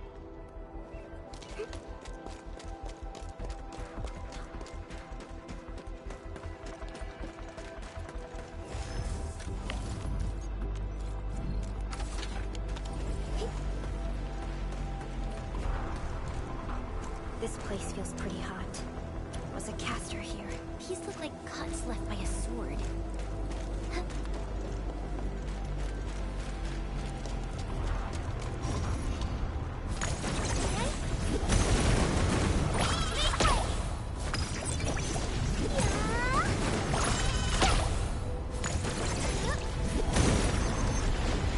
Why do they have so much health?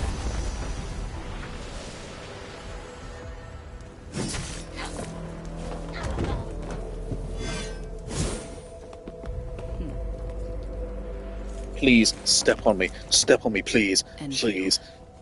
Do not forget your promise. Hey, that fire's at a lower frame rate than she is.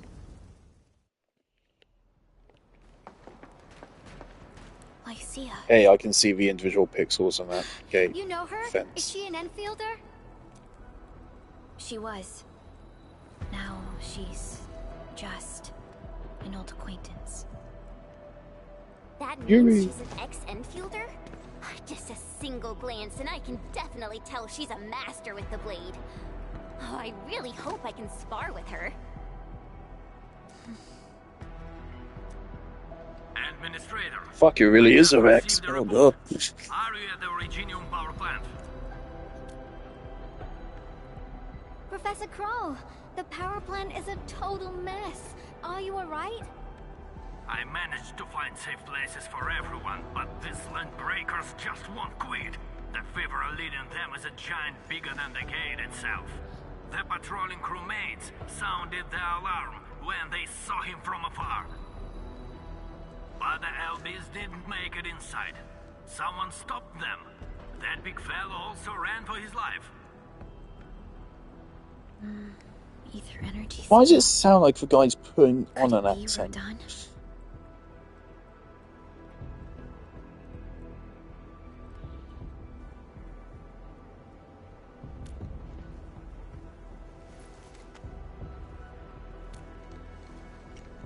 Why did the signal disappear? I gotta run back to my lab and analyze this data. See you later, guys. Call me if you need help. I really hope she's the next banner, because I don't know if I have the patience to wait like another 20 fucking days to get her. Thank you for lending us your support, Endmin. Even, I mean, chances are I won't be able to, because I'm not going to have enough pools. Yes. We once worked as a team. Yuri. Lycia is pursuing her own hunt. She regards ether events as tracks left by her prey. She left Endfield and has since operated solo. So she just popped out. Because she intends to keep a promise. Yuri. A promise that you personally made with her.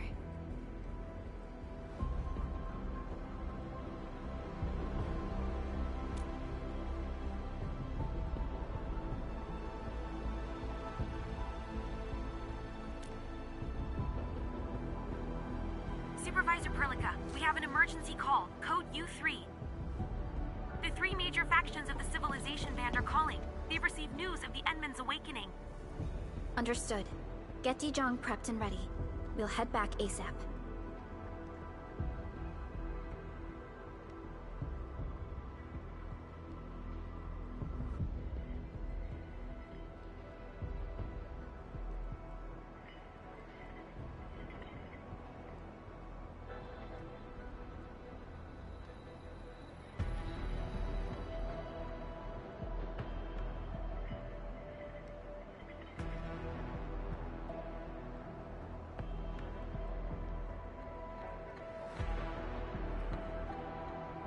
I'm trying to find the music, which was epic. Finally! Valley 4 got really messed up. About time someone called to show their concern. Endman, let's head back to Dijong. Don't worry. This is just part of the procedure. And this time, I'll be standing right by your side. I don't think this is it.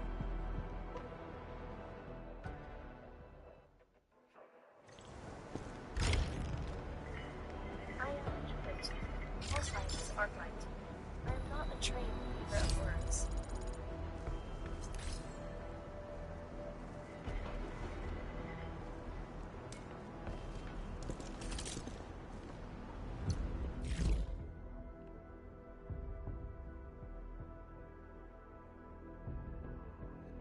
Hang on, wait, this isn't an optional quest, this is a main quest, isn't it?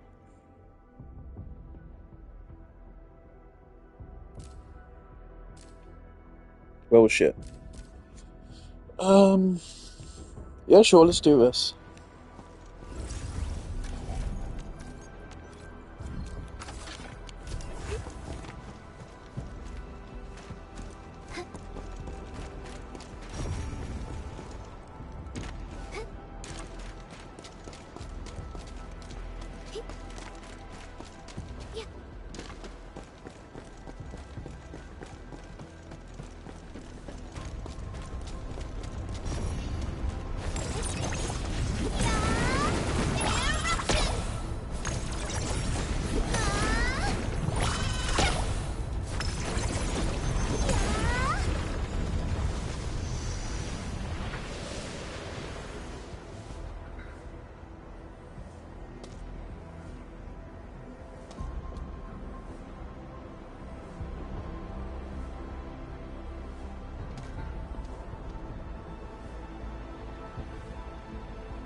Looks like something nice. If I'm not seeing things. Oh damn, just found a 90-minute video essay. A generational mistake. Arknights Endfield, a game for no one. And it's not about gacha. Okay.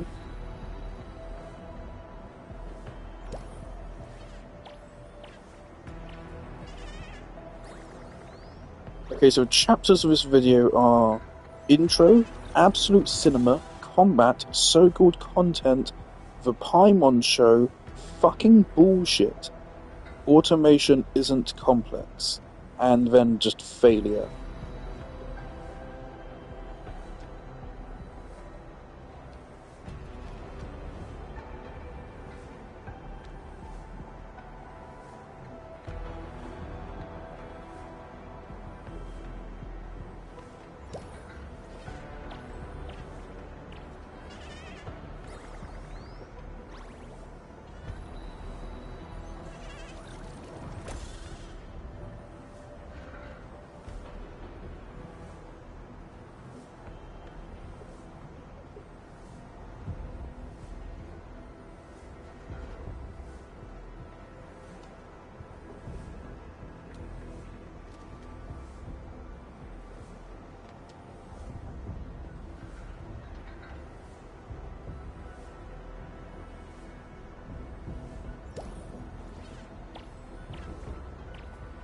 Okay, I was gonna say, I'm a little bit questioning this guy's opinions.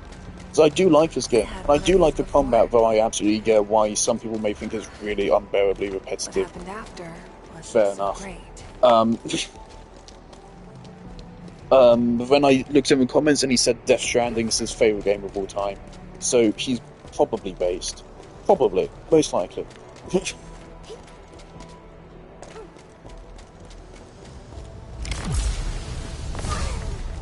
So I think it's totally fair for Death Stranding to be your favourite game ever. I think that's very fair. It absolutely is the best game.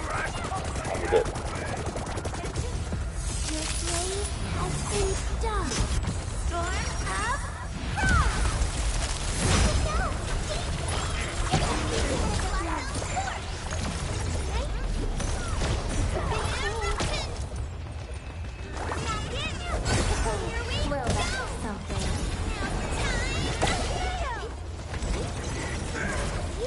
End of the road, pal.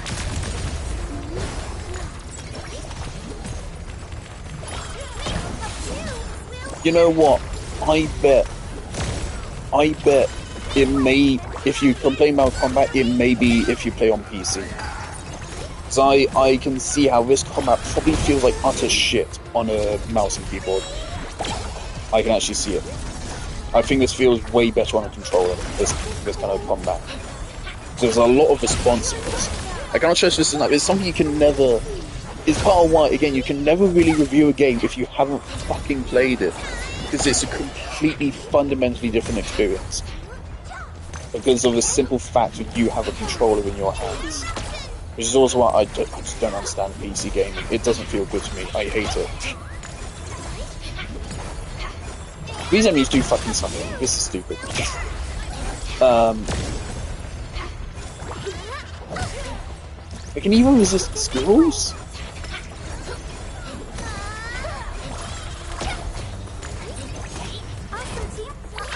Don't go too far, Mr. Dolly!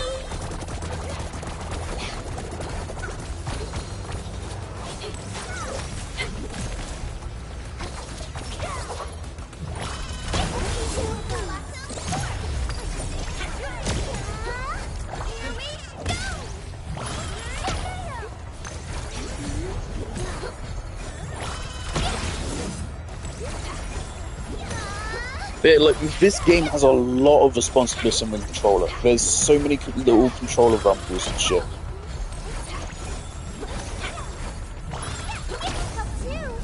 And I think that helps with combat a lot. Wow, I've never seen Makes it feel a lot more responsive. But yeah, it does have responsiveness problems.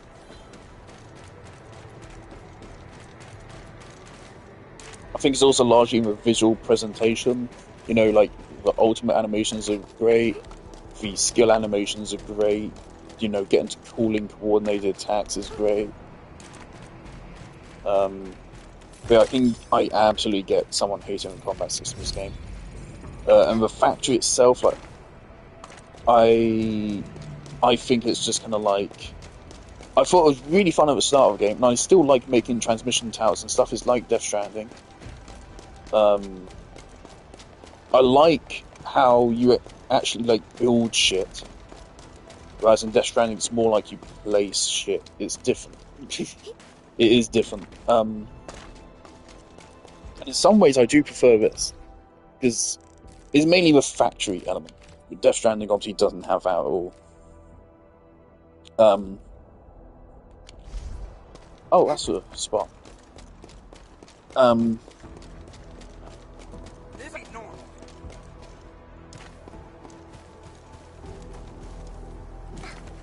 Ooh, back to my old gang, huh? Yeah, freeze them.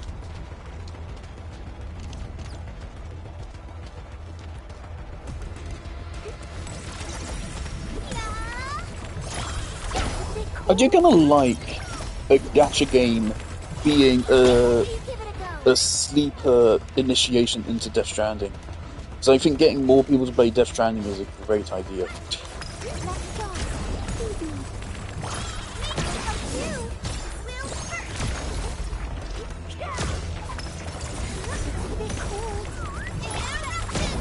So I was about to say, if we can get like the kind of brainless people that just play gacha games to actually get interested in Death Stranding, that would be amazing. And then I realised, wait, I can't really say that because I play gacha games.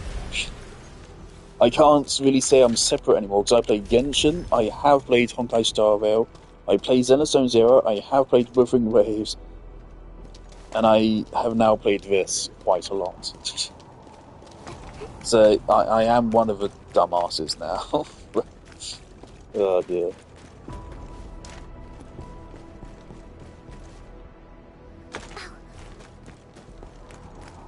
I do think the story in this game is arse. I suppose I kind of just wanted something to scratch a Death Stranding itch. I think that's part of why I'm continuing with the game. I had one of these before. And also because I do love the kind of the progression of these kind of games, of live service games. I do love the early game and the sense of progression you get. But that does erode more over time, more and more, and that's kind of like why I don't like Genshin as much anymore, because like I've progressed so much in Genshin. I have so many characters, they're all pretty well built. I've achieved every like main goal I want to do, and why the fuck would you even try to 36-star the Abyss in modern day? That's just a fucking idiotic decision. Done it once or twice. That's more than enough. We've done it. Hope you're not tired, Mr. Dally. The battle has ended. Let's take a break while we So yeah, my stop progression here. is kind of halted, I guess, in Genshin. Whereas here I get to kind of experience it from the top once more. Clearing the way for the rescue. Oh, we're so committed. Fingers crossed for a bonus. Give it a go.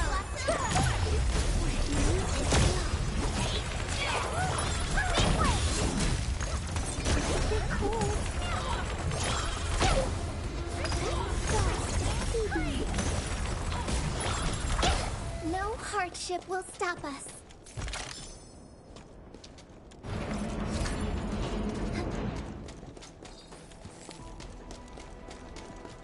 Let me take points. Something is back.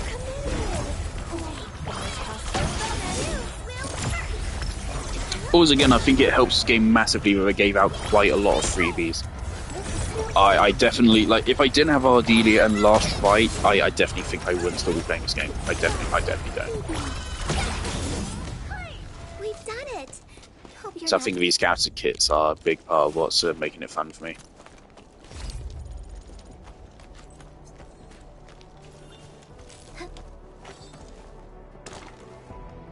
I did rate this game on Backlog, didn't I? I gave it, was it a 7?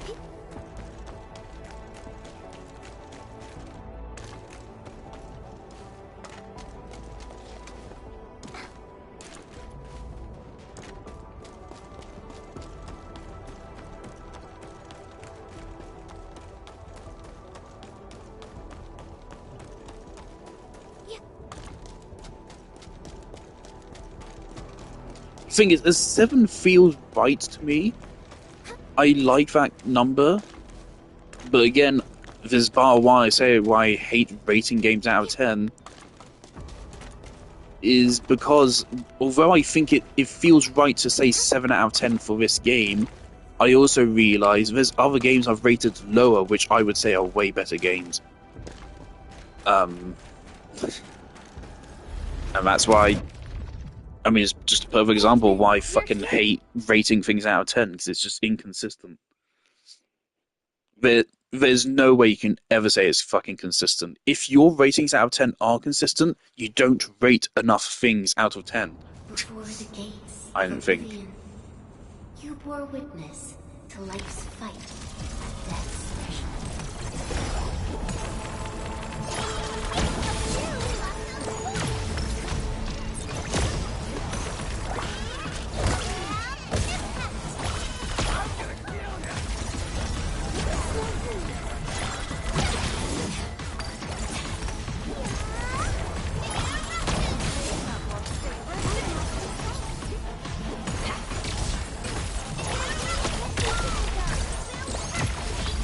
They really just dodge, but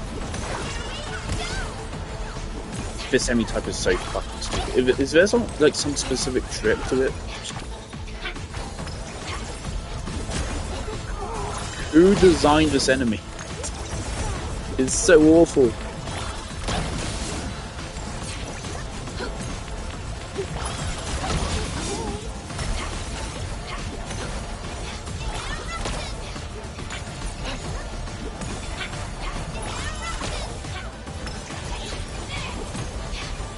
Is this more or less frustrating than flying enemies in Silks? I actually can't decide. By the way, I would absolutely say this is a better game than Silksong. I would also say they're fucking impossible to compare, but if I was forced to say which one of the games is better, I would definitely say this one. I do not think highly of Silksong.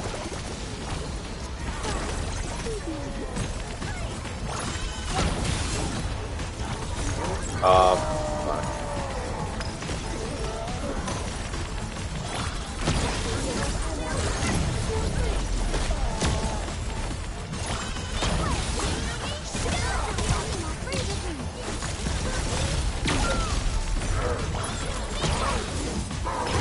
Don't get jinxed. Yeah, ouch.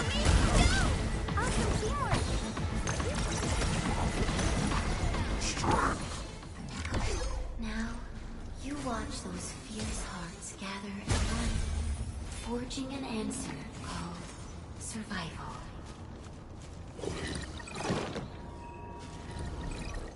Alright, let's hope I don't regret raising our exploration level.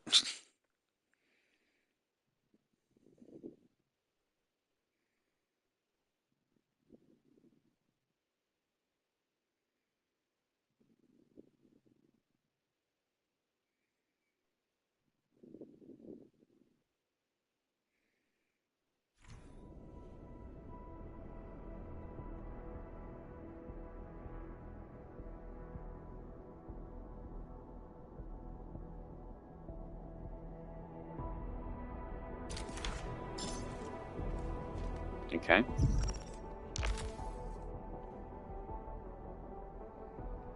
'70s to 70, let's fucking go. Is that a bug? Is that supposed to say something different?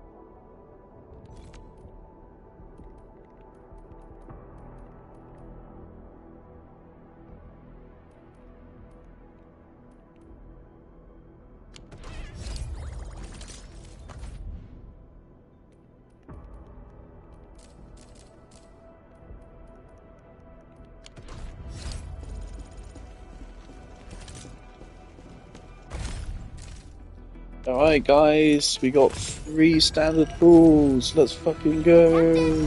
Hey look, it's a character I already have. Hey look, it's a character I already have. Hey look, it's a character I already have. Okay. Right.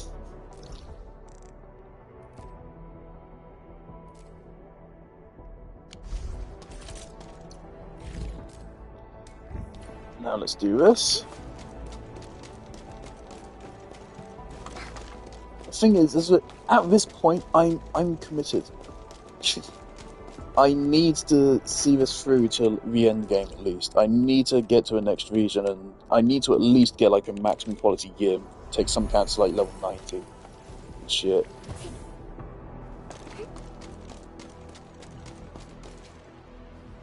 But I think I am now starting to feel the urge to move on to something else. We are over 40 hours into this game, by the way.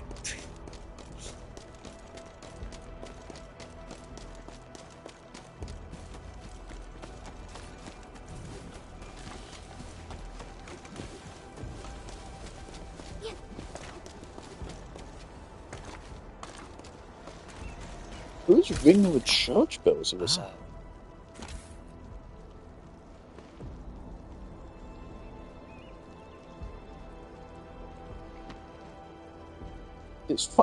It's 8 o'clock. Which reminds me, I should feed the cats soon. Why is someone ringing church bells? I will admit, even as someone who has unfavourable views of religion, I do find the sound of church bells in the distance kind of calming. I like it. It might be because of the nostalgia. It's kind of a sound I associate a lot with childhood.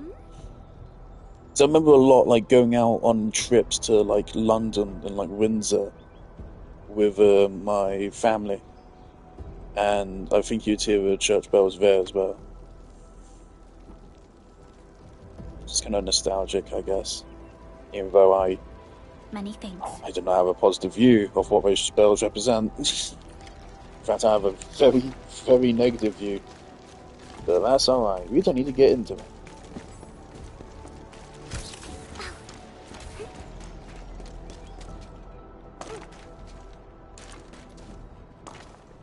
True value found nowhere else. Witching hour.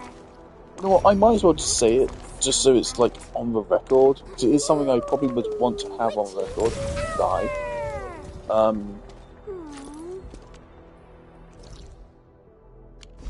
This looks an awful lot like something. Is this something? Or is this nothing?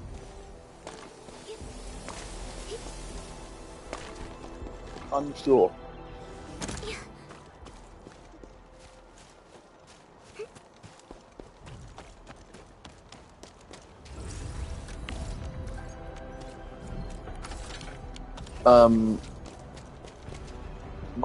My view of religion is getting more negative as time goes on, as I just think about it more. And I am now officially at a point, I'll just say it on the record, I think all organised religion, which focuses on the idea of a higher power, invokes morality, and invokes any kind of afterlife, I think any kind of religion that does that is inherently evil.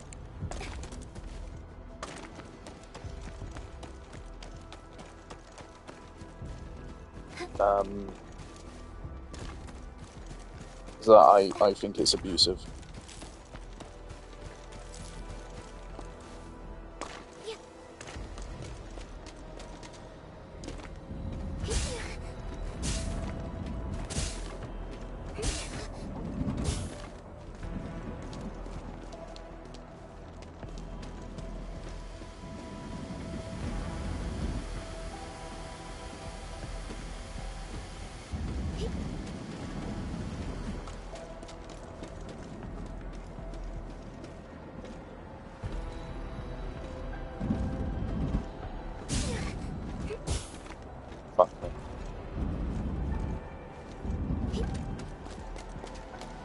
Unlike the Blight and Rifts, Orleans aren't that dangerous.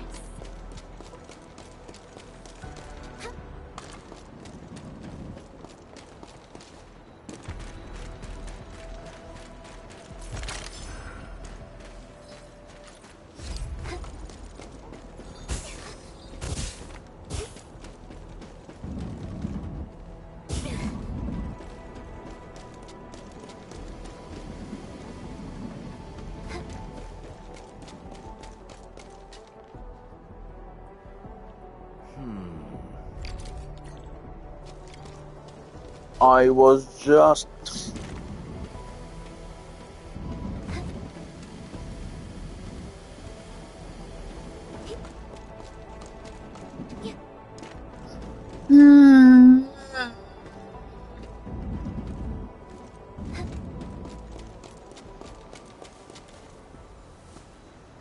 Maybe I'm just, like, super fucking depressed and that's why I enjoy playing this game. Maybe I just don't respect my time anymore.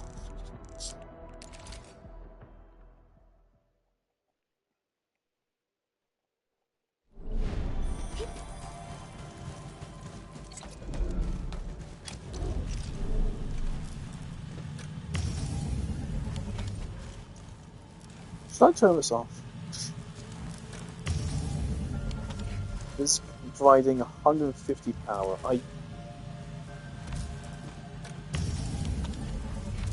I pressed fucking stash mode.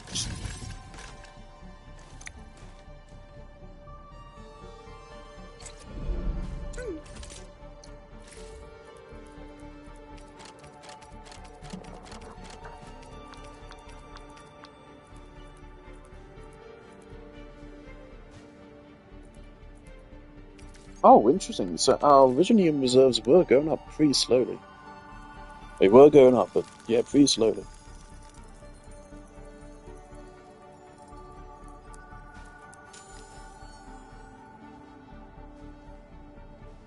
I really don't get why it's not just a consistent amount.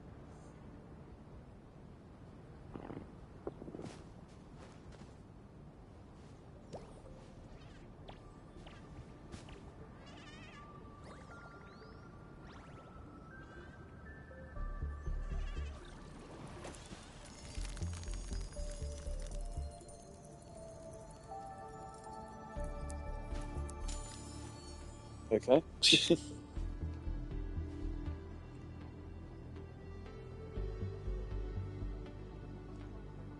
Actually, that's the funny thing. It's straight up just more efficient. So like, no, it isn't. I was gonna say it's more efficient to just make a blue battery. It uses up less originally more, I but just thought of a no, joke. it doesn't. Anyone want to hear it? We're back. And skip. Where are you?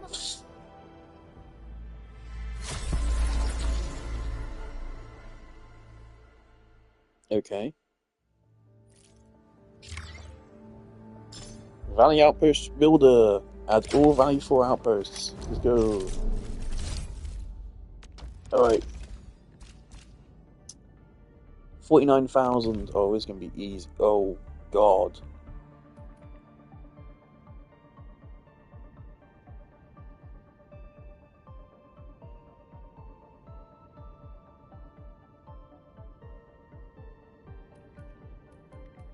Okay, well, at least we have batteries. Okay, I was not expecting that. Fuck you. Wow, this is difficult. How hard is it to make a buck capsule?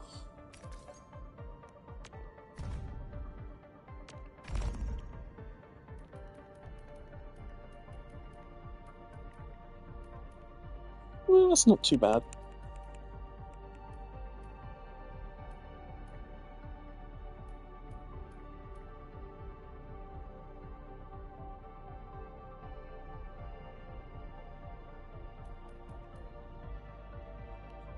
Oh, that's right, I should go feed the cats.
Right.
Okay, could we make this?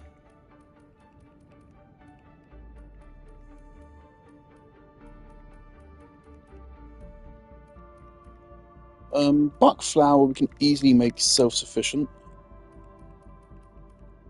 And then we just need one ferrium line, which shouldn't be hard. I think we can do that. Buck capsule. What's the actual effect? What does it do? Instantly restores 600 HP.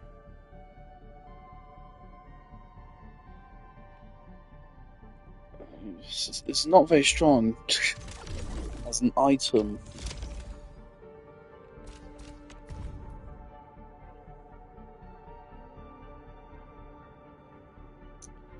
The thing is, it uses ferrite to make it. And batteries also use ferrite. And this also uses ferrite.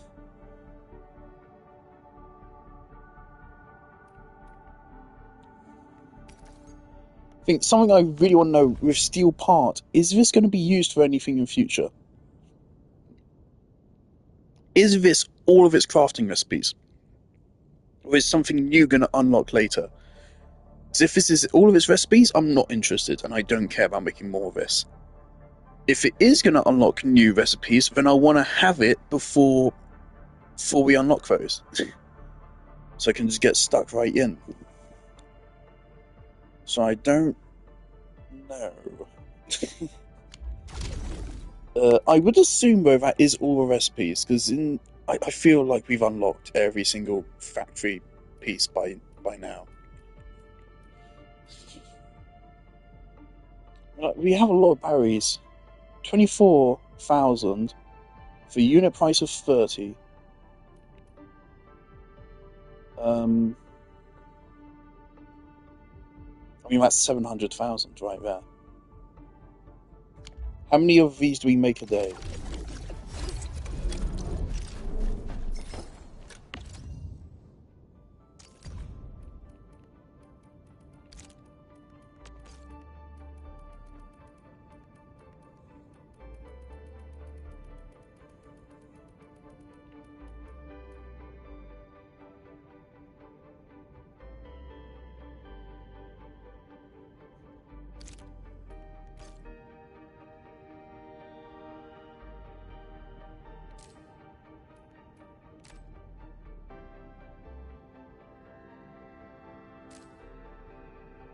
Huh?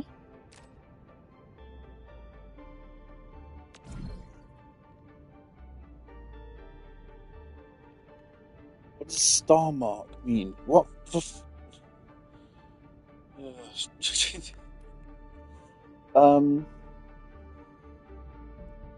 okay. Obviously that drops because we weren't producing these 7 days ago. 18.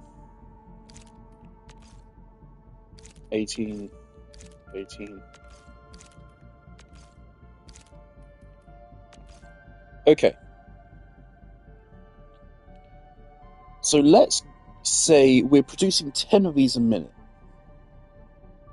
10 a minute. So that's 600 per hour. Times that by 24, that's 14,000 a day. Times that by 30, that's 432,000. That's pretty good.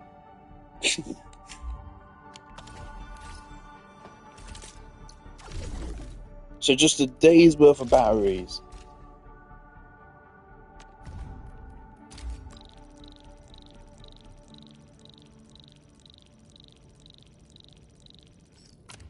I mean, bosh. There you go.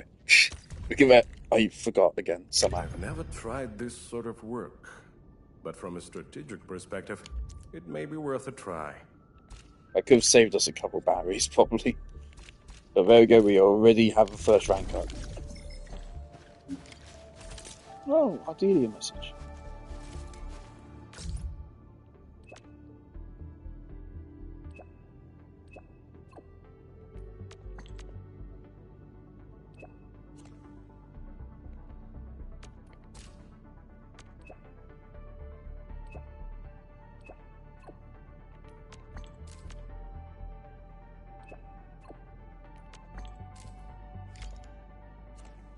Logistics robots are breaking down due to unknown causes? This doesn't sound like a serious issue, but if left unchecked, the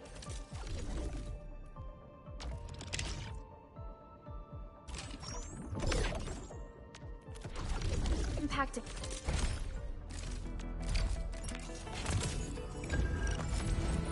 Hey, look, it's a cat I've gotten before.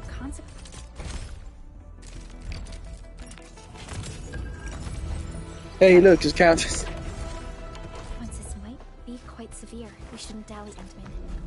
Let's go to the Originium power plant to take a look.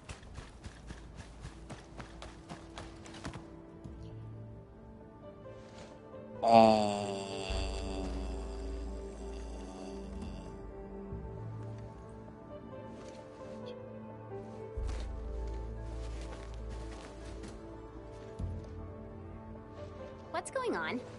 That's a Genshin-ass cutscene, isn't it? Skip.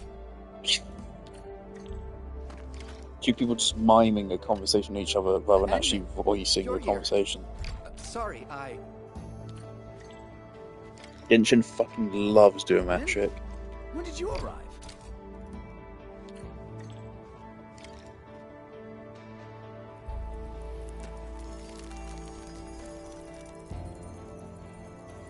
It is pretty smart.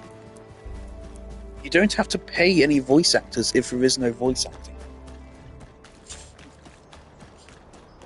Then you can just hoard all the money for your 10 billionth yacht. Or probably to invest in AI so you can help end humanity.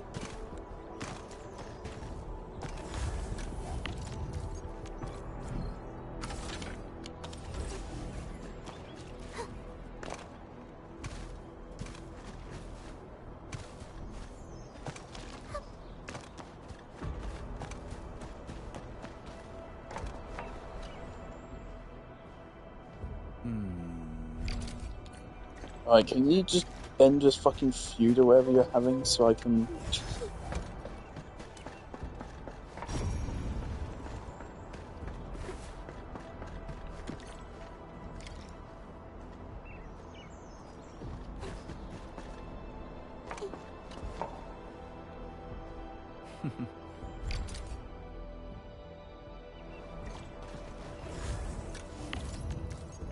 I assume that's what's happening here, considering the intense miming they were doing with each other a moment ago. One can only assume they were saying racial slurs. When did I switch to last ride?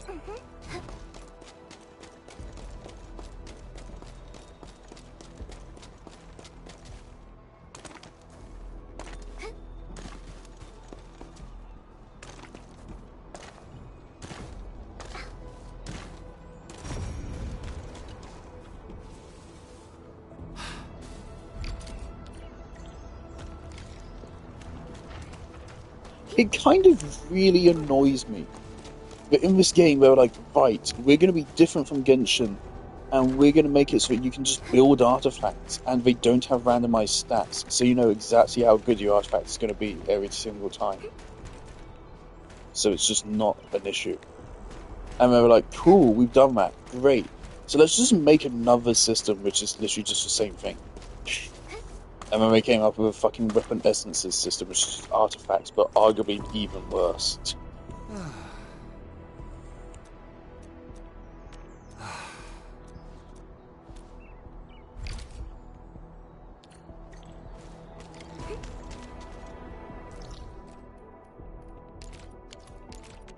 So they are arguably even worse, because I'd say there's more layers of RNG.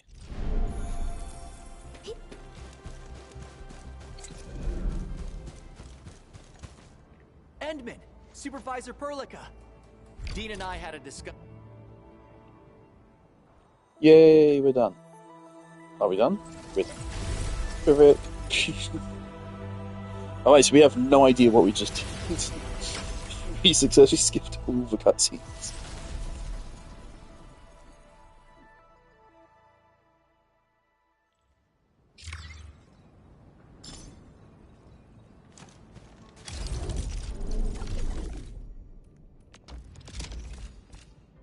Level 2.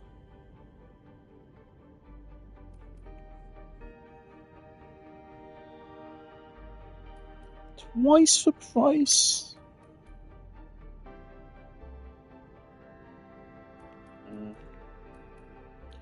In a buck capsule A.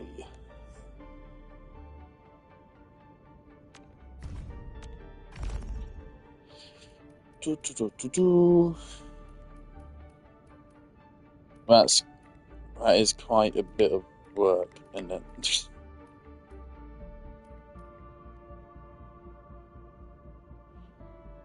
yeah, I'll just stick to the batteries.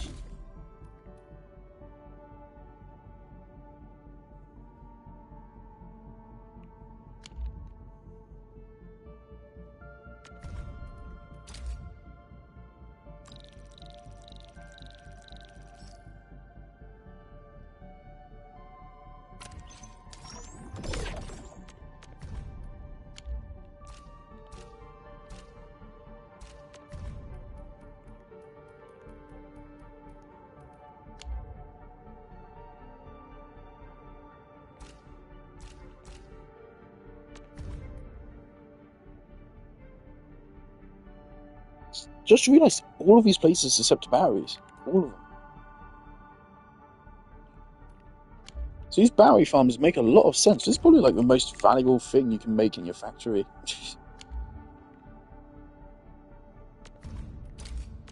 Honestly,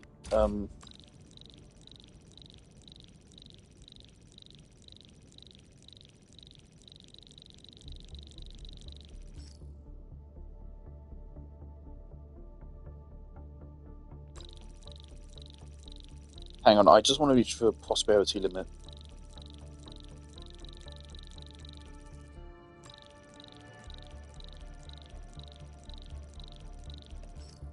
Okay.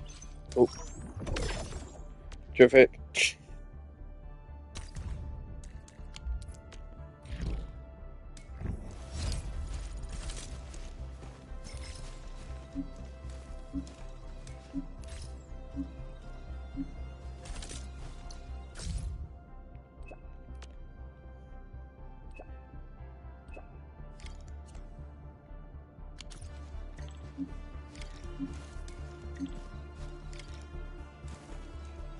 Okay, I'm now confused. Which quest am I supposed to be doing?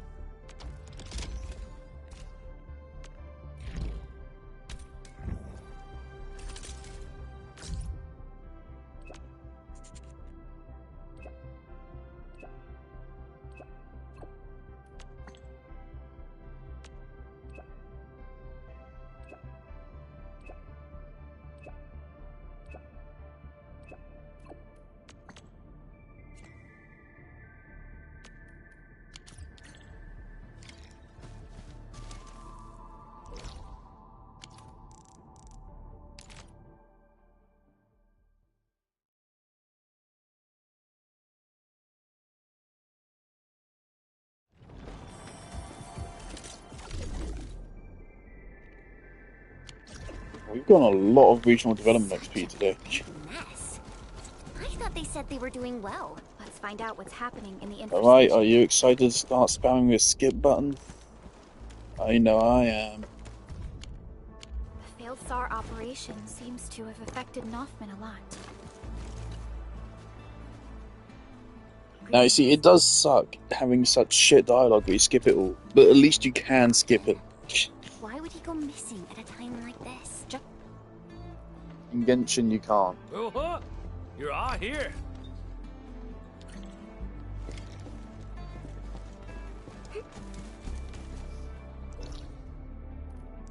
Oh, we're finally going here.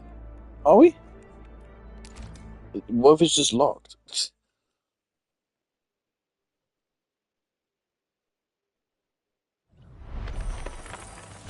Okay, it's all here. I actually kind of hope it's Originium. I think we need Originium more than other ores right now.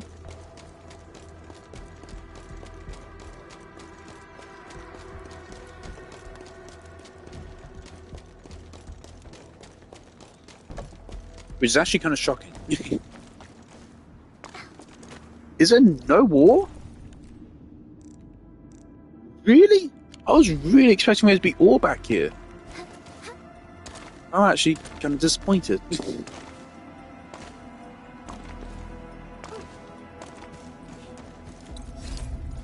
I was expecting more of this area. It felt like this was being hyped up is the wrong word, but you know, felt like it was actually going to be something.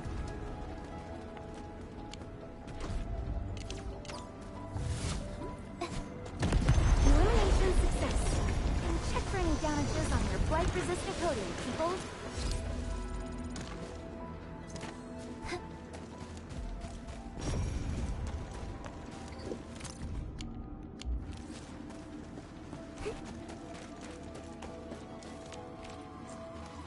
It's just another fucking recycling station.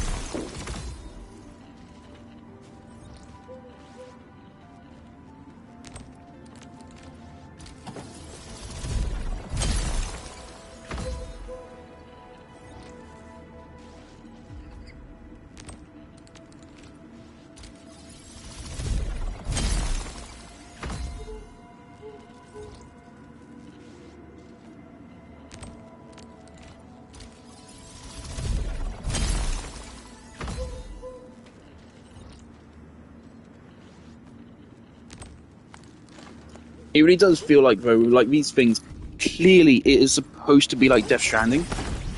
Clearly the intent is that you'll create zip lines to get around everywhere.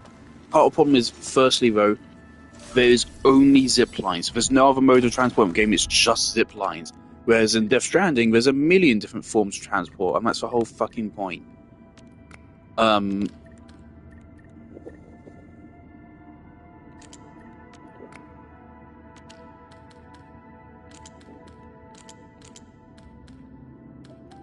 Shit on me.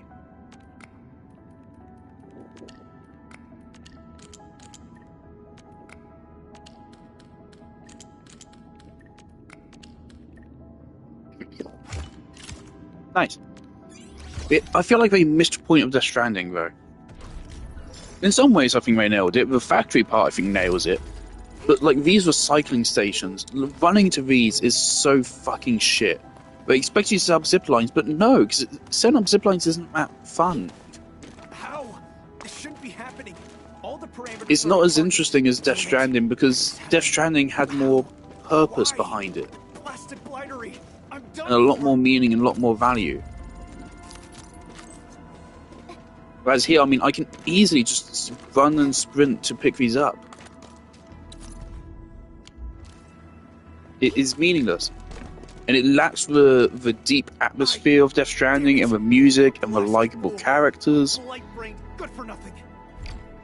And the interesting terrain traversal and the awesome stealth combat encounters. It lacks almost everything that makes Death Stranding traversal interesting.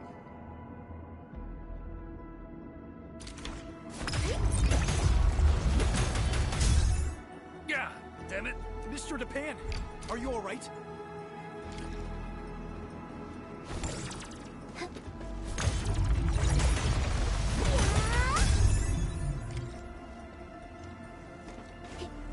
Does that actually do that correctly?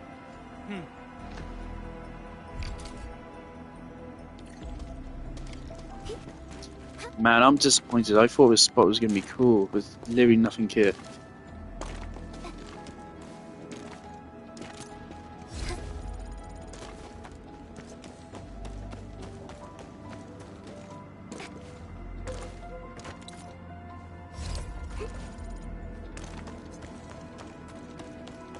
But at least I can still very much respect that at least of all the games they wanted to emulate with their gacha game, they chose Death Stranding, which is a ballsy choice, because a lot of people still hate Death Stranding.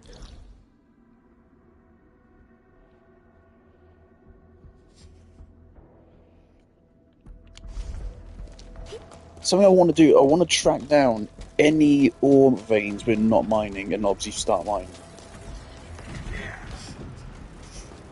I want to make sure we're maxed out on that.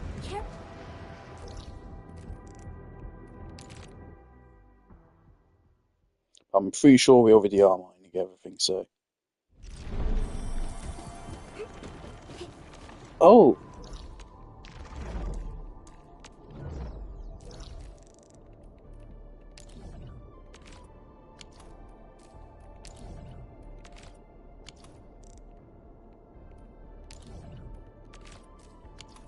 No, we aren't, okay. Here? Here? Hey, there's still this spot we need access to. Lone Wolf. How can we get Lone Wolf? Do I need to play Halo Reach again?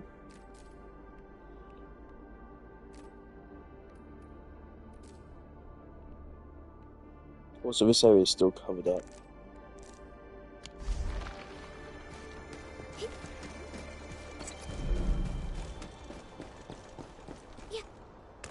This has been a rather chill stream. I haven't had any mental breakdowns of this. Fuck off. I don't dislike that activity, but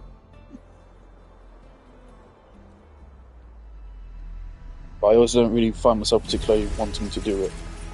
I guess it does get us free money.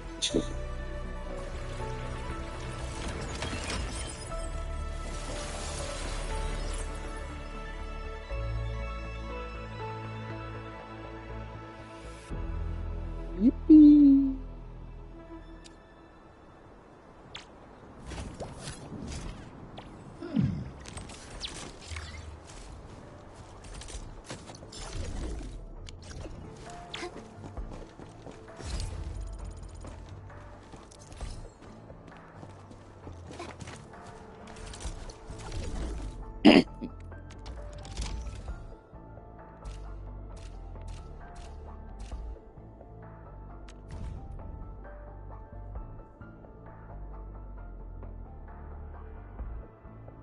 Meh.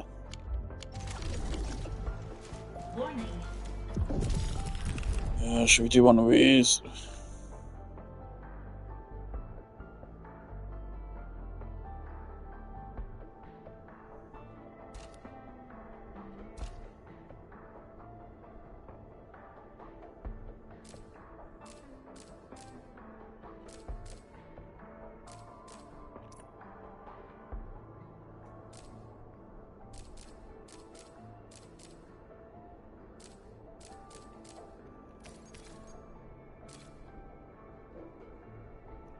The thing is, this time they're not actually going to give me the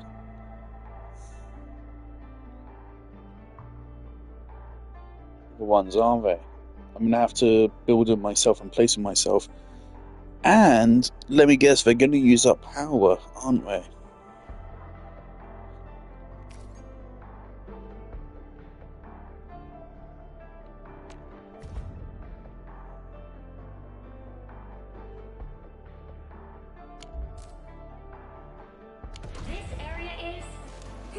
Nah. The reward isn't really good enough. Was my dad just calling me? Hello, father. Oh, jolly good. Okay. Cool.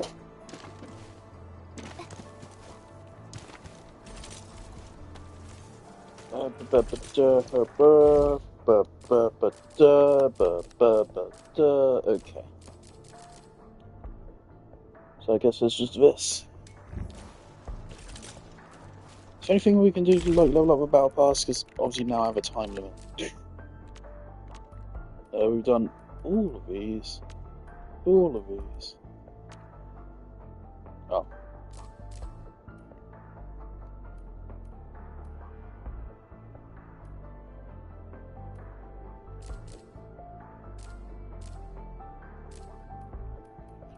Oh, is this? It's him.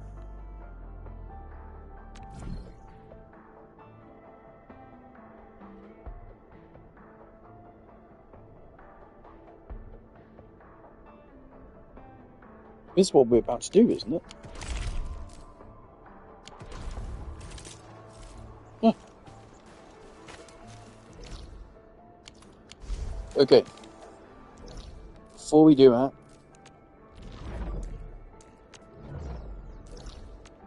actually, is there any fog left in any region?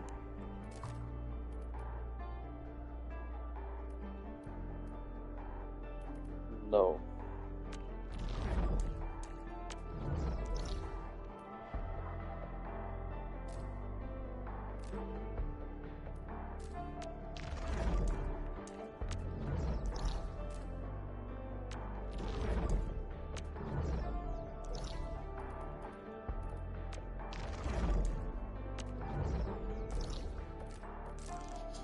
Alright.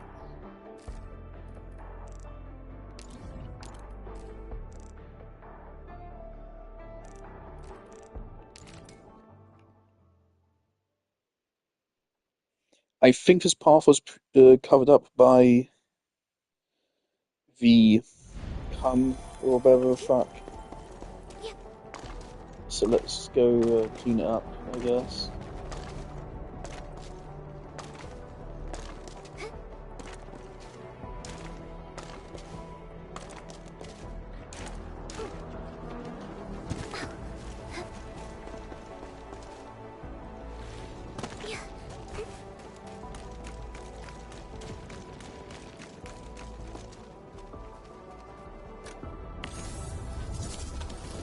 Are we full on Therium?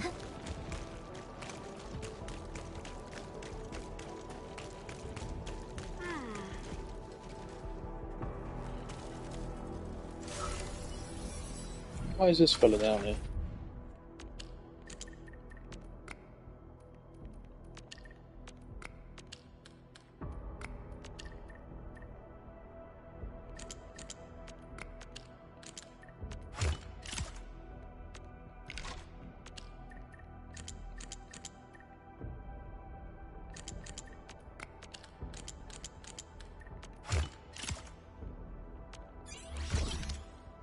Bro, this is easy shit compared to a few things I've had to do.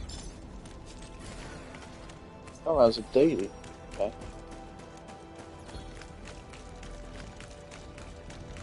If it's on the other fucking side, I'm actually gonna... Okay. That's alright. I think it makes more sense to put it on this side, just from a game design perspective, but it's okay. Put it on this side, sure, why the fuck not?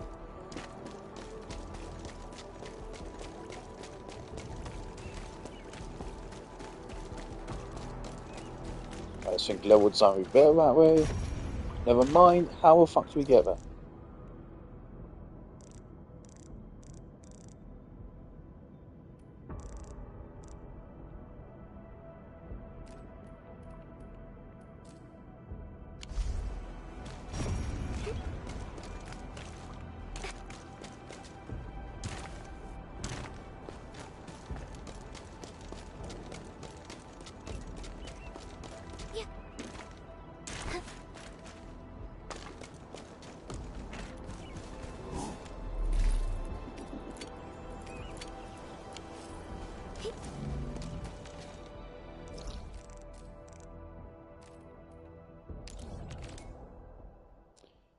let's look up here, I guess.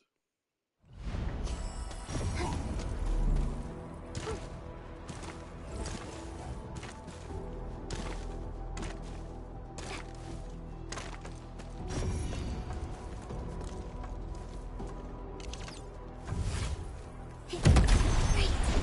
Now it'll no longer hurt it.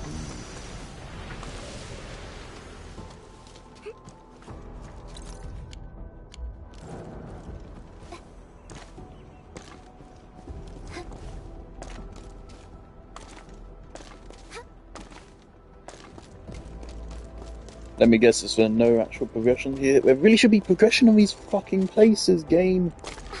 This is what your game is designed around. Why is there literally fucking nothing here?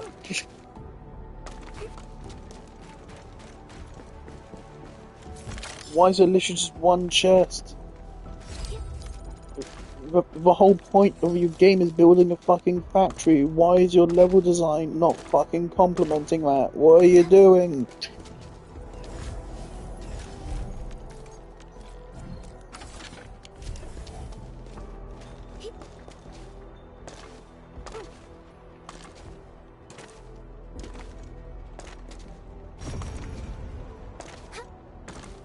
I was excited to come here and it's fucking nothing. I had one of these before. What happened after wasn't so great. God, this is disappointing. I was hoping for more ore, but no.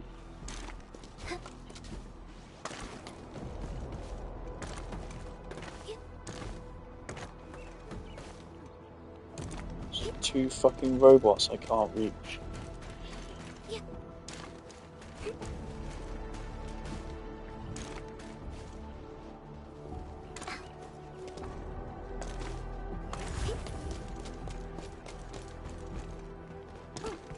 Jump through a fucking fence.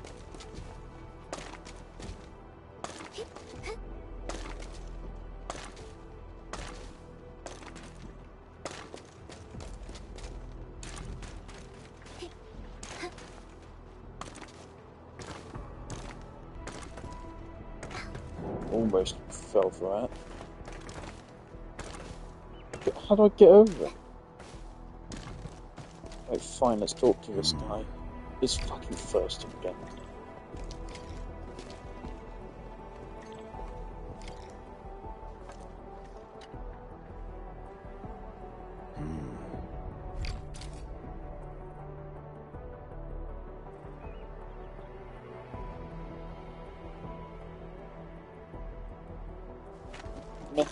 Okay. He's gone. Alright. How am I supposed to get to this location and how can I sequence break?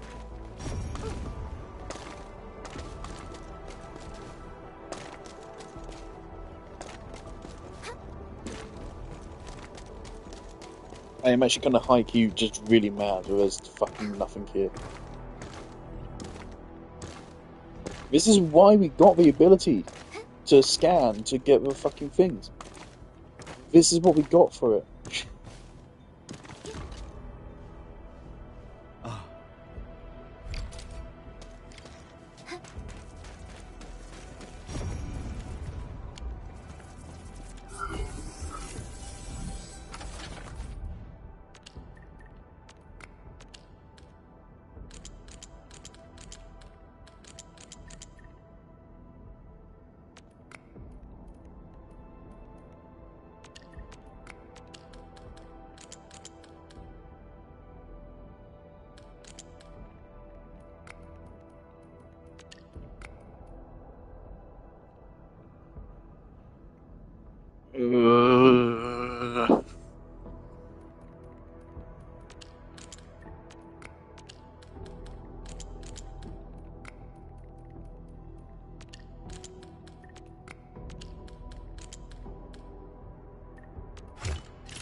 Unlike the blight and rifts, bit dangerous.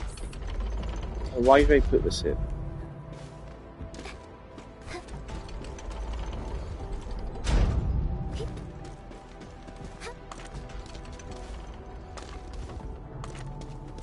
Like, to me, that says you can make this jump. But you can't.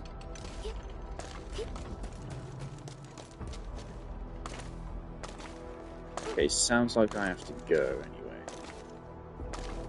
This is disappointing.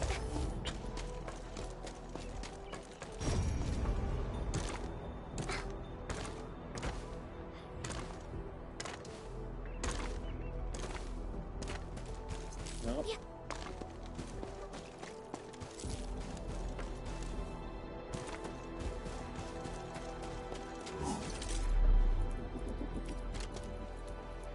Alright. Well, things are going good. Stonks are high.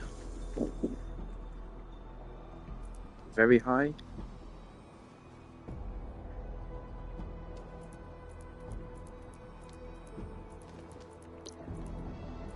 Jolly good. I won't be at uni tomorrow. But I intend to be a beached whale tomorrow. So I don't know how much I will stream. As in, I intend to get a nice big lunch to celebrate finishing my sound design assignment, which took fucking forever. Alright, jolly good. Why do I have a notification symbol here?